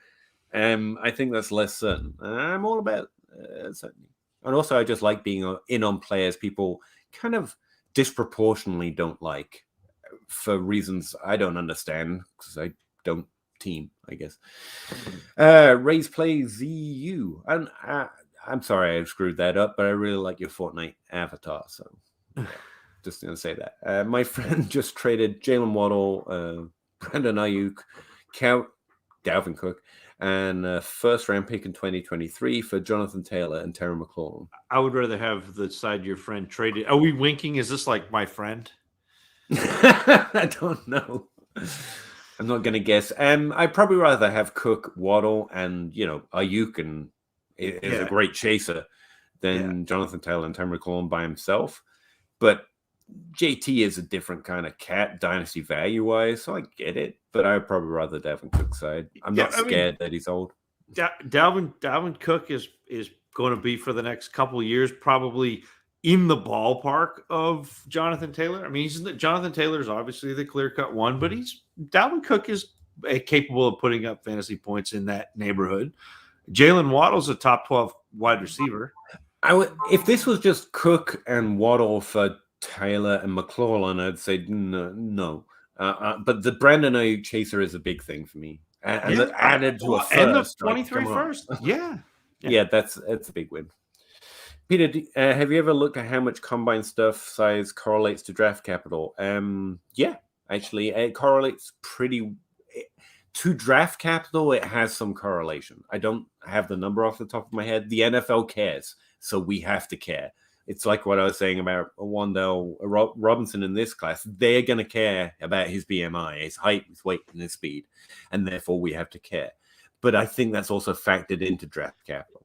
Again, John Ross goes, brrr, that's the NFL likes those fast guys. He's playing with them like model trains so fast. But again, you can squint at it still because it is one team. It's freaking the Bengals going, John Ross fast. Yeah. And that's all you need.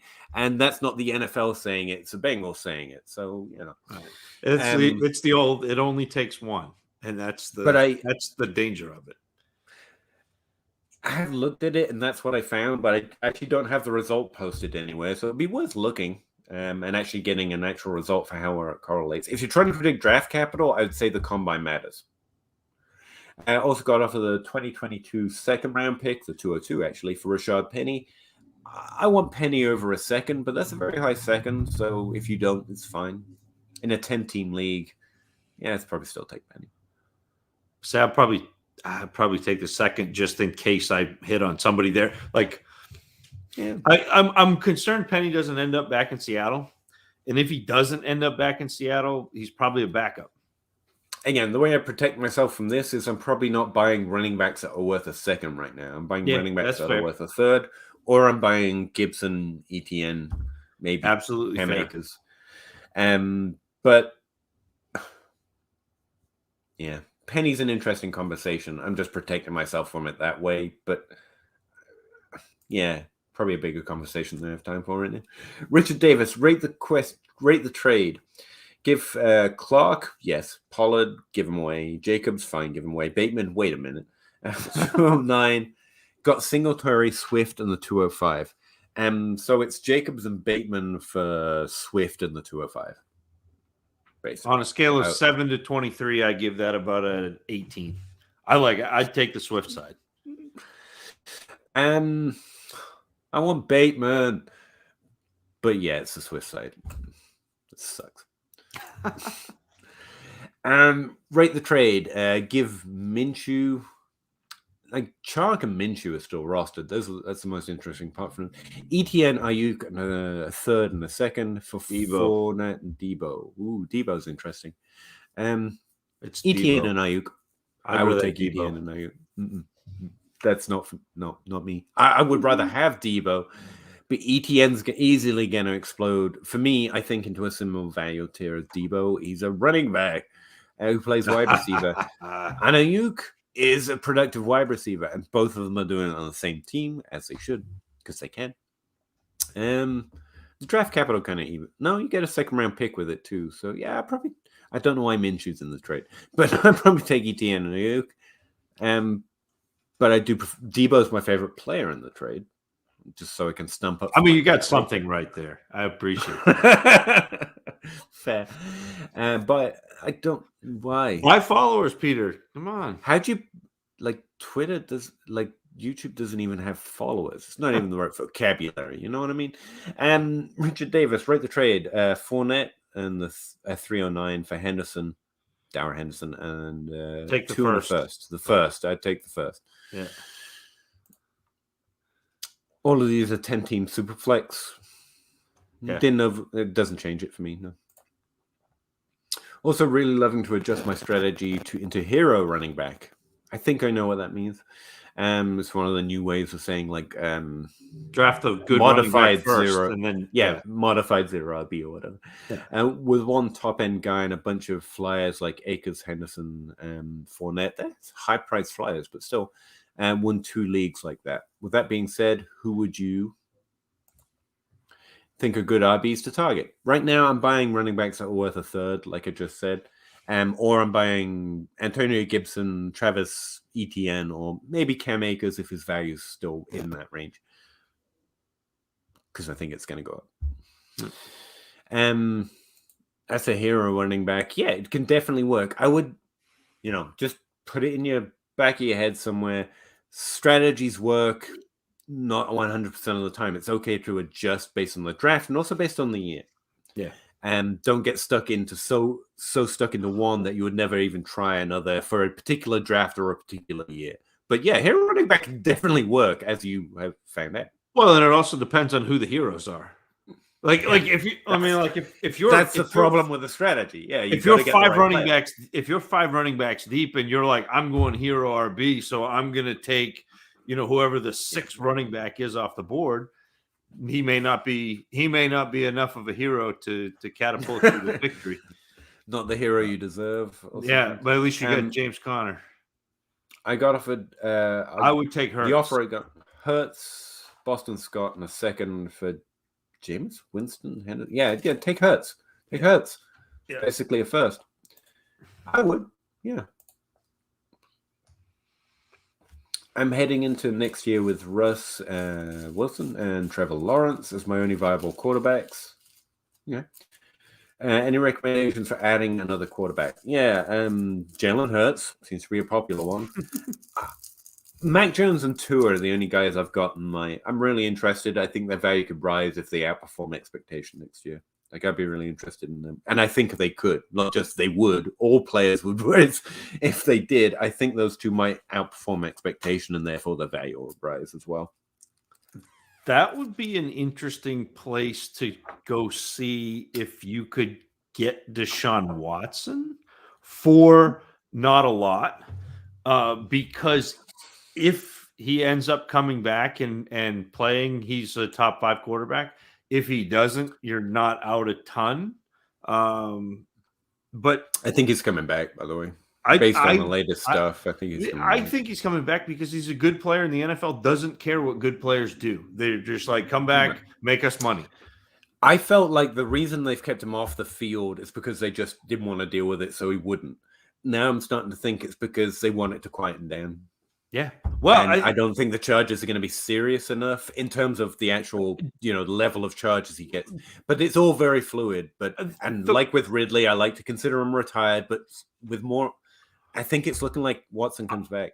A lot of what I've been reading is the charges will end up being misdemeanor. Anything that they can actually stick to him, which. Which means the NFL kind of has an let's not. I don't want to get into how frustrating that is, but if you're looking at it from a fantasy football perspective, he is a top 6 quarterback that you can get as a almost QB 20. He's out. Yeah, he's almost outside of the top 24. So, and I think based on the latest stuff that's coming out, there's less risk he never plays again. Especially if you consider, like, I started to think. Maybe they were just hoping the noise went away a little bit. They weren't just preemptively banning him. They were just trying to quieten it down because they want him to play. He has been really where there's smoke, there's fire linked to Brian Oh. Flores. If Flores goes somewhere, because Miami tried to get him, and it sounded like it was Flores trying to get him, which was part of the reason why they parted ways with Flores. But if Flores ends up somewhere, he could end up in New York with the Giants. There's been a lot of talk about Watson headed with him, so just kind of something to keep in mind. That's He just reminded me of Will Fuller as well. Another really cheap guy. Yeah. Interesting. Nick Martinez. Nice to see you guys. You too, Nick. Thanks. Hello, Nick. Spock. Finally. This is the only reason we're stucking around. Stucking? Yeah, stucking around. We haven't heard from the 109 and the 2 for Mac Jones. Yeah, Mac Jones for a first and a second. Yeah, that's fine. Yeah, and especially in this class, whatever. Yeah, it's fine. Jacob Smith, I got off the 105 for Minshew. Thoughts? 105. Yeah. What is this Minshew drama? I like Minshew. I like everyone else. I think he's fun as hell. But he's a backup quarterback.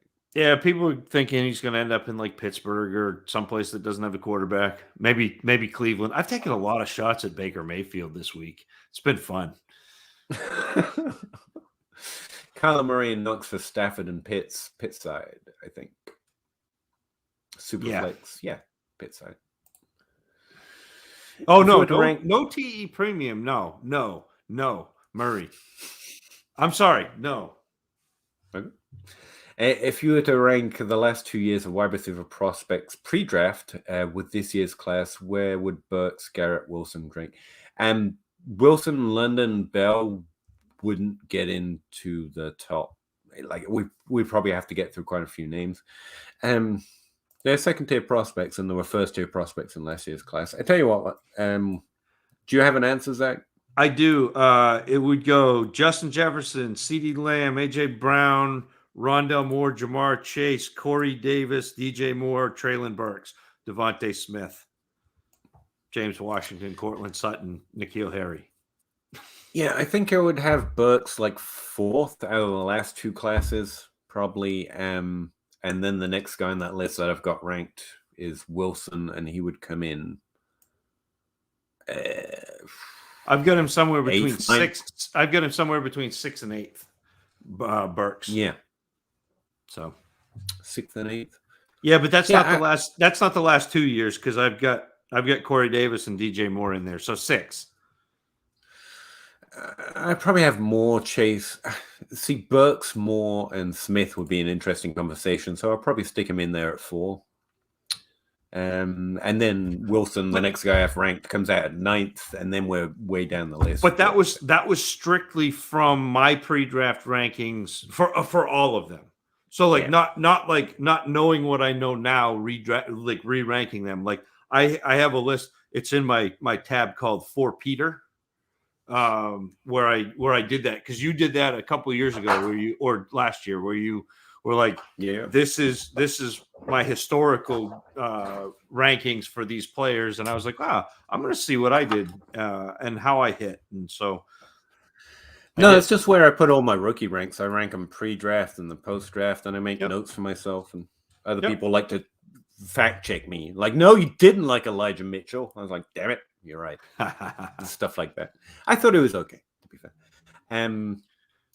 But yeah, honestly, the second-tier prospects here would hit pretty well in the second-tier prospects from the last class, which was kind of Taylor Wallace ended up there. Rondell Robinson, Sky Moore would fit in there with Taylor Wallace pretty well. Actually, pre-draft, I like Taylor a lot more. I'm probably adjusting there. Anyway, sorry about that. Just hit accept on the Hurts trade. Yeah, I kind of agree. Is the Dynasty community too far over its skin on Konami Q? I've heard that. The idea we've already adjusted for it now. It's time to calm down. Feels like some don't care how well one plays in the pocket if you can run. I think we're about right. I do think there's value in noticing that passing quarterbacks still matter. Like you can still find Tom Brady, but there's still value in passing quarterbacks entering the top 5 and top 12. So it's not that the Konami code is overrated; it's that we're so much content is devoted to it that some of the passing quarterbacks can get overlooked. Honestly, Matt Ryan, aging veteran QBs who can have fantasy relevant seasons, is a passing quarterback. I think there's an extra dismissal of him because he had a down year and he doesn't rush. Zach's got nothing. You got nothing. Joannis, how do you deal with a loud neighbor who plays booming music? I live in the country. I would say I live in Maine, but the answer is you put on your best party dress, you grab the bottle of wine in a red Solo cup, and you go knock on their door, and then when they open it, you don't even say anything. You just want it like you're at a rave. That's it. You just and they'll either be so shocked that they turn it off and like kick you out, call the cops, or you're at a party, so whatever. Well, soundproof headphones, I guess. Yeah, noise canceling. No, I'm it not is the like, confrontational sort. Maine is the answer. Yeah, honestly, it's just move to Maine, Joannis. I guess spot 498, Etienne and Waddle for Justin Jefferson. I'd rather have Jefferson. Yeah. Which, there's a lot of value in that other side if you're looking to make more moves, but I would take Jefferson. Appreciate it, Spot.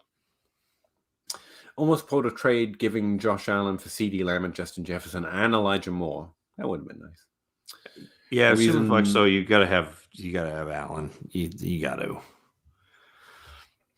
Mans wanted more. Oh, you were trying to get Josh Allen. Wow. Jeez.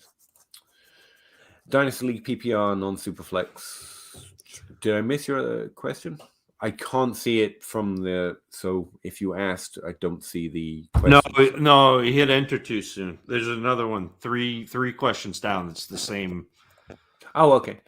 Am I crazy for considering to trade Devontae Adams and Tyreek Hill for Justin Jefferson? And DJ Moore, and T. Higgins, and Deshaun Watson? No, you're not crazy. If it was just Justin Jefferson, I was pulling a maybe face, so no. And Jefferson, Moore, Higgins, and Watson for me. Please. Yeah. Also curious as to what I need to improve on. Quarterback is Josh Allen. Watson at running back. No, Josh Allen and Watson. Running back is Dobbins. I was going to say, what running back is? Javonte Williams, David Montgomery, Penny Rojo, Dearness Johnson, Chase Edmonds. Not much. It's the thing.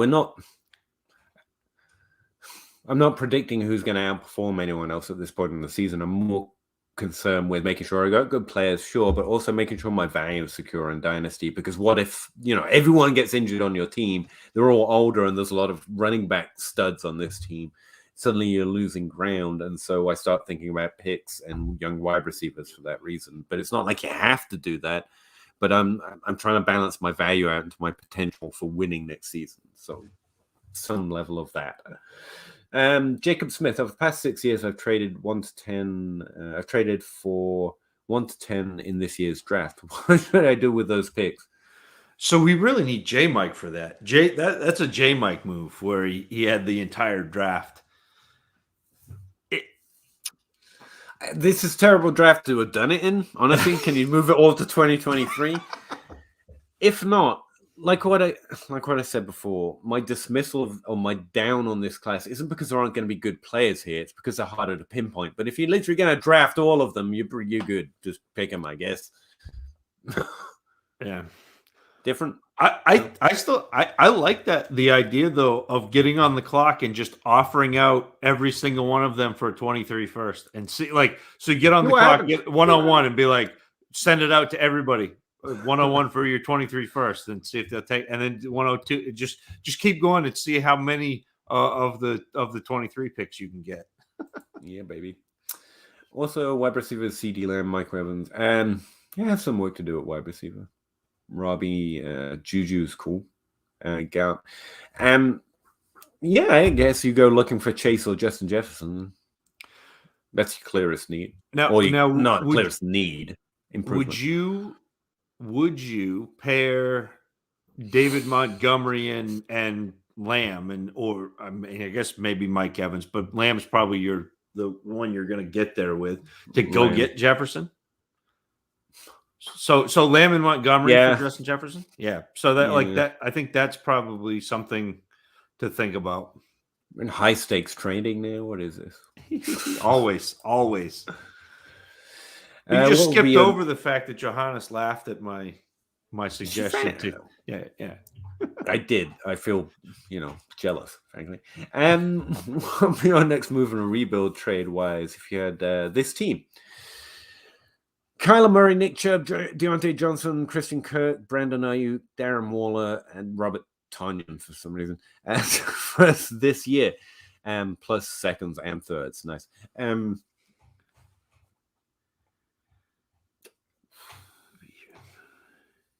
I don't know, man. You done. There's not necessarily definitely next move I'm looking at. It's what Win. trades can I scatter around? Yeah, you're trying to win while securing that value you've already accrued. So I guess right now that would be because you've already got Ayuk. That's a good trade target right there. I'd probably I'd probably try and trade Christian Kirk. Yeah, that's fair. I don't know how much you get for him. I'm looking for 2022 picks since I've already secured my future picks. And I want to take some shots. Or I'm looking for discounted vets. Pull up again. How much do you think you'd have to put with Waller to get a younger tight end? So either a Kittle, Andrews, or Pitts? Because that might be something I would do. I mean, just for shouldn't kicks. Have to. Waller should be similar value to Andrews. So yeah, so that might be something that I would do is kind of kick that can down the road age-wise. 2 firsts this year. 223, 324. Yeah. And again, like if you're rebuild, you said what's your next move in a rebuild? If you're in a rebuild, you've got way too many guys who are going to produce to be in a rebuild. I know we said to keep Nick Chubb unless you get a good trade for him, but Deontay is still there, man. I know you traded for him because he's younger, but like that's a guy I would move if I'm just outright rebuilding. That doesn't look like a rebuild team. That looks to me like either a contender or it's either a contender or it's in the middle. And if it's in the middle, you want to get trade Deontay, trade Waller, more draft picks, I guess, or even younger wide receivers, and Devontae Smith, Elijah Moore. Yep. Feel like I'm missing a guy. Bateman, he's well out of that value conversation right now, but still. You skipped mine. No, we went back. It's all good. Jacob, we went back. Okay. Yeah, we went back. We said trade. There are 33 players, by the way. Can't name all my other bums. Yeah. We don't need to know. 10-team Superflex Watson for 106. Deshaun Watson and Jordan Love. And that seems higher than I'd expect to pay for Watson right now. Yeah. So, this is a Superflex, though. The 106 isn't going to probably net you a quarterback, but that's too high for Watson. No, but the 106 is going to be right in that range of Hall, Spiller, and Burks. Whoever the fuck. Somebody decent. So, yeah. Live your guys' advice has helped me from not doing stupid trades. Well, I'm sorry, because stupid trades are fun, so I'm sorry to steal some of your fun, to be honest with you. I don't plenty of them. OBJ, we haven't mentioned him as a trade target, but I guess he kind of is. I tried giving it Mike Evans for David Montgomery and a first for Jefferson. Yeah, I'd do that. No one's interested in Montgomery right now. He's probably the one I wanted to name. Yeah. I would also trade Montgomery away for anything. Well, not anything, but you know what I mean. If a train left Chicago traveling 80 miles per hour and a train in New York left traveling 90 miles per hour, would Urban Meyer be on either of them? He would be in the middle, tied to the tracks by anyone who's around. I was like, this is convenient. I was going to ask if either of the trains have a bar car that serves, because he might be in the bar car. I could see that. That's fair. All right, I think we're winding down to the end of the questions, and I think I'm winding down. Don't know about you, Zach. I've been winding down for about 45 minutes. Yeah. We're going to call it a night, guys, but again, we're going to keep it rolling through the off season. Don't know why I'm trying to disappear out of frame here, but I am. That's how we're going to we're going to leave today by elevating through the ceiling. Now, every Wednesday, 9:30, we're going to be streaming to talk, chat, answer, or ask Ricky questions, I guess, or anything else you want to talk about with fantasy football. Really appreciate so many of you showing up and being willing to talk today. It really does make my week. Learn how to say words, Pete. This might go better. It's all right. English is his second language. It's fine. That's fair. I normally speak British English. I'm trying to learn American English. Follow Zach at TacitAssassin13 on Twitter. Check him out in Dynasty Dummies. And tomorrow we're dropping a show, Peter. I know. I'm really excited about that one, actually. Yeah. You want to tell them about it before we get out? Oh no, that was it. We're talking the first 6 rookie running backs tomorrow with J. Mike and Matt Foreman. So awesome. Dynasty Dummies. I generally can't wait to hear it, especially now I've gotten some rookie work done, so you can't pollute my mind quite as much, you know? I can try. All right, so let's get out of here, I guess. Dynasty Outhouse insists we go, hey, look behind over there. You. That's our thing, apparently.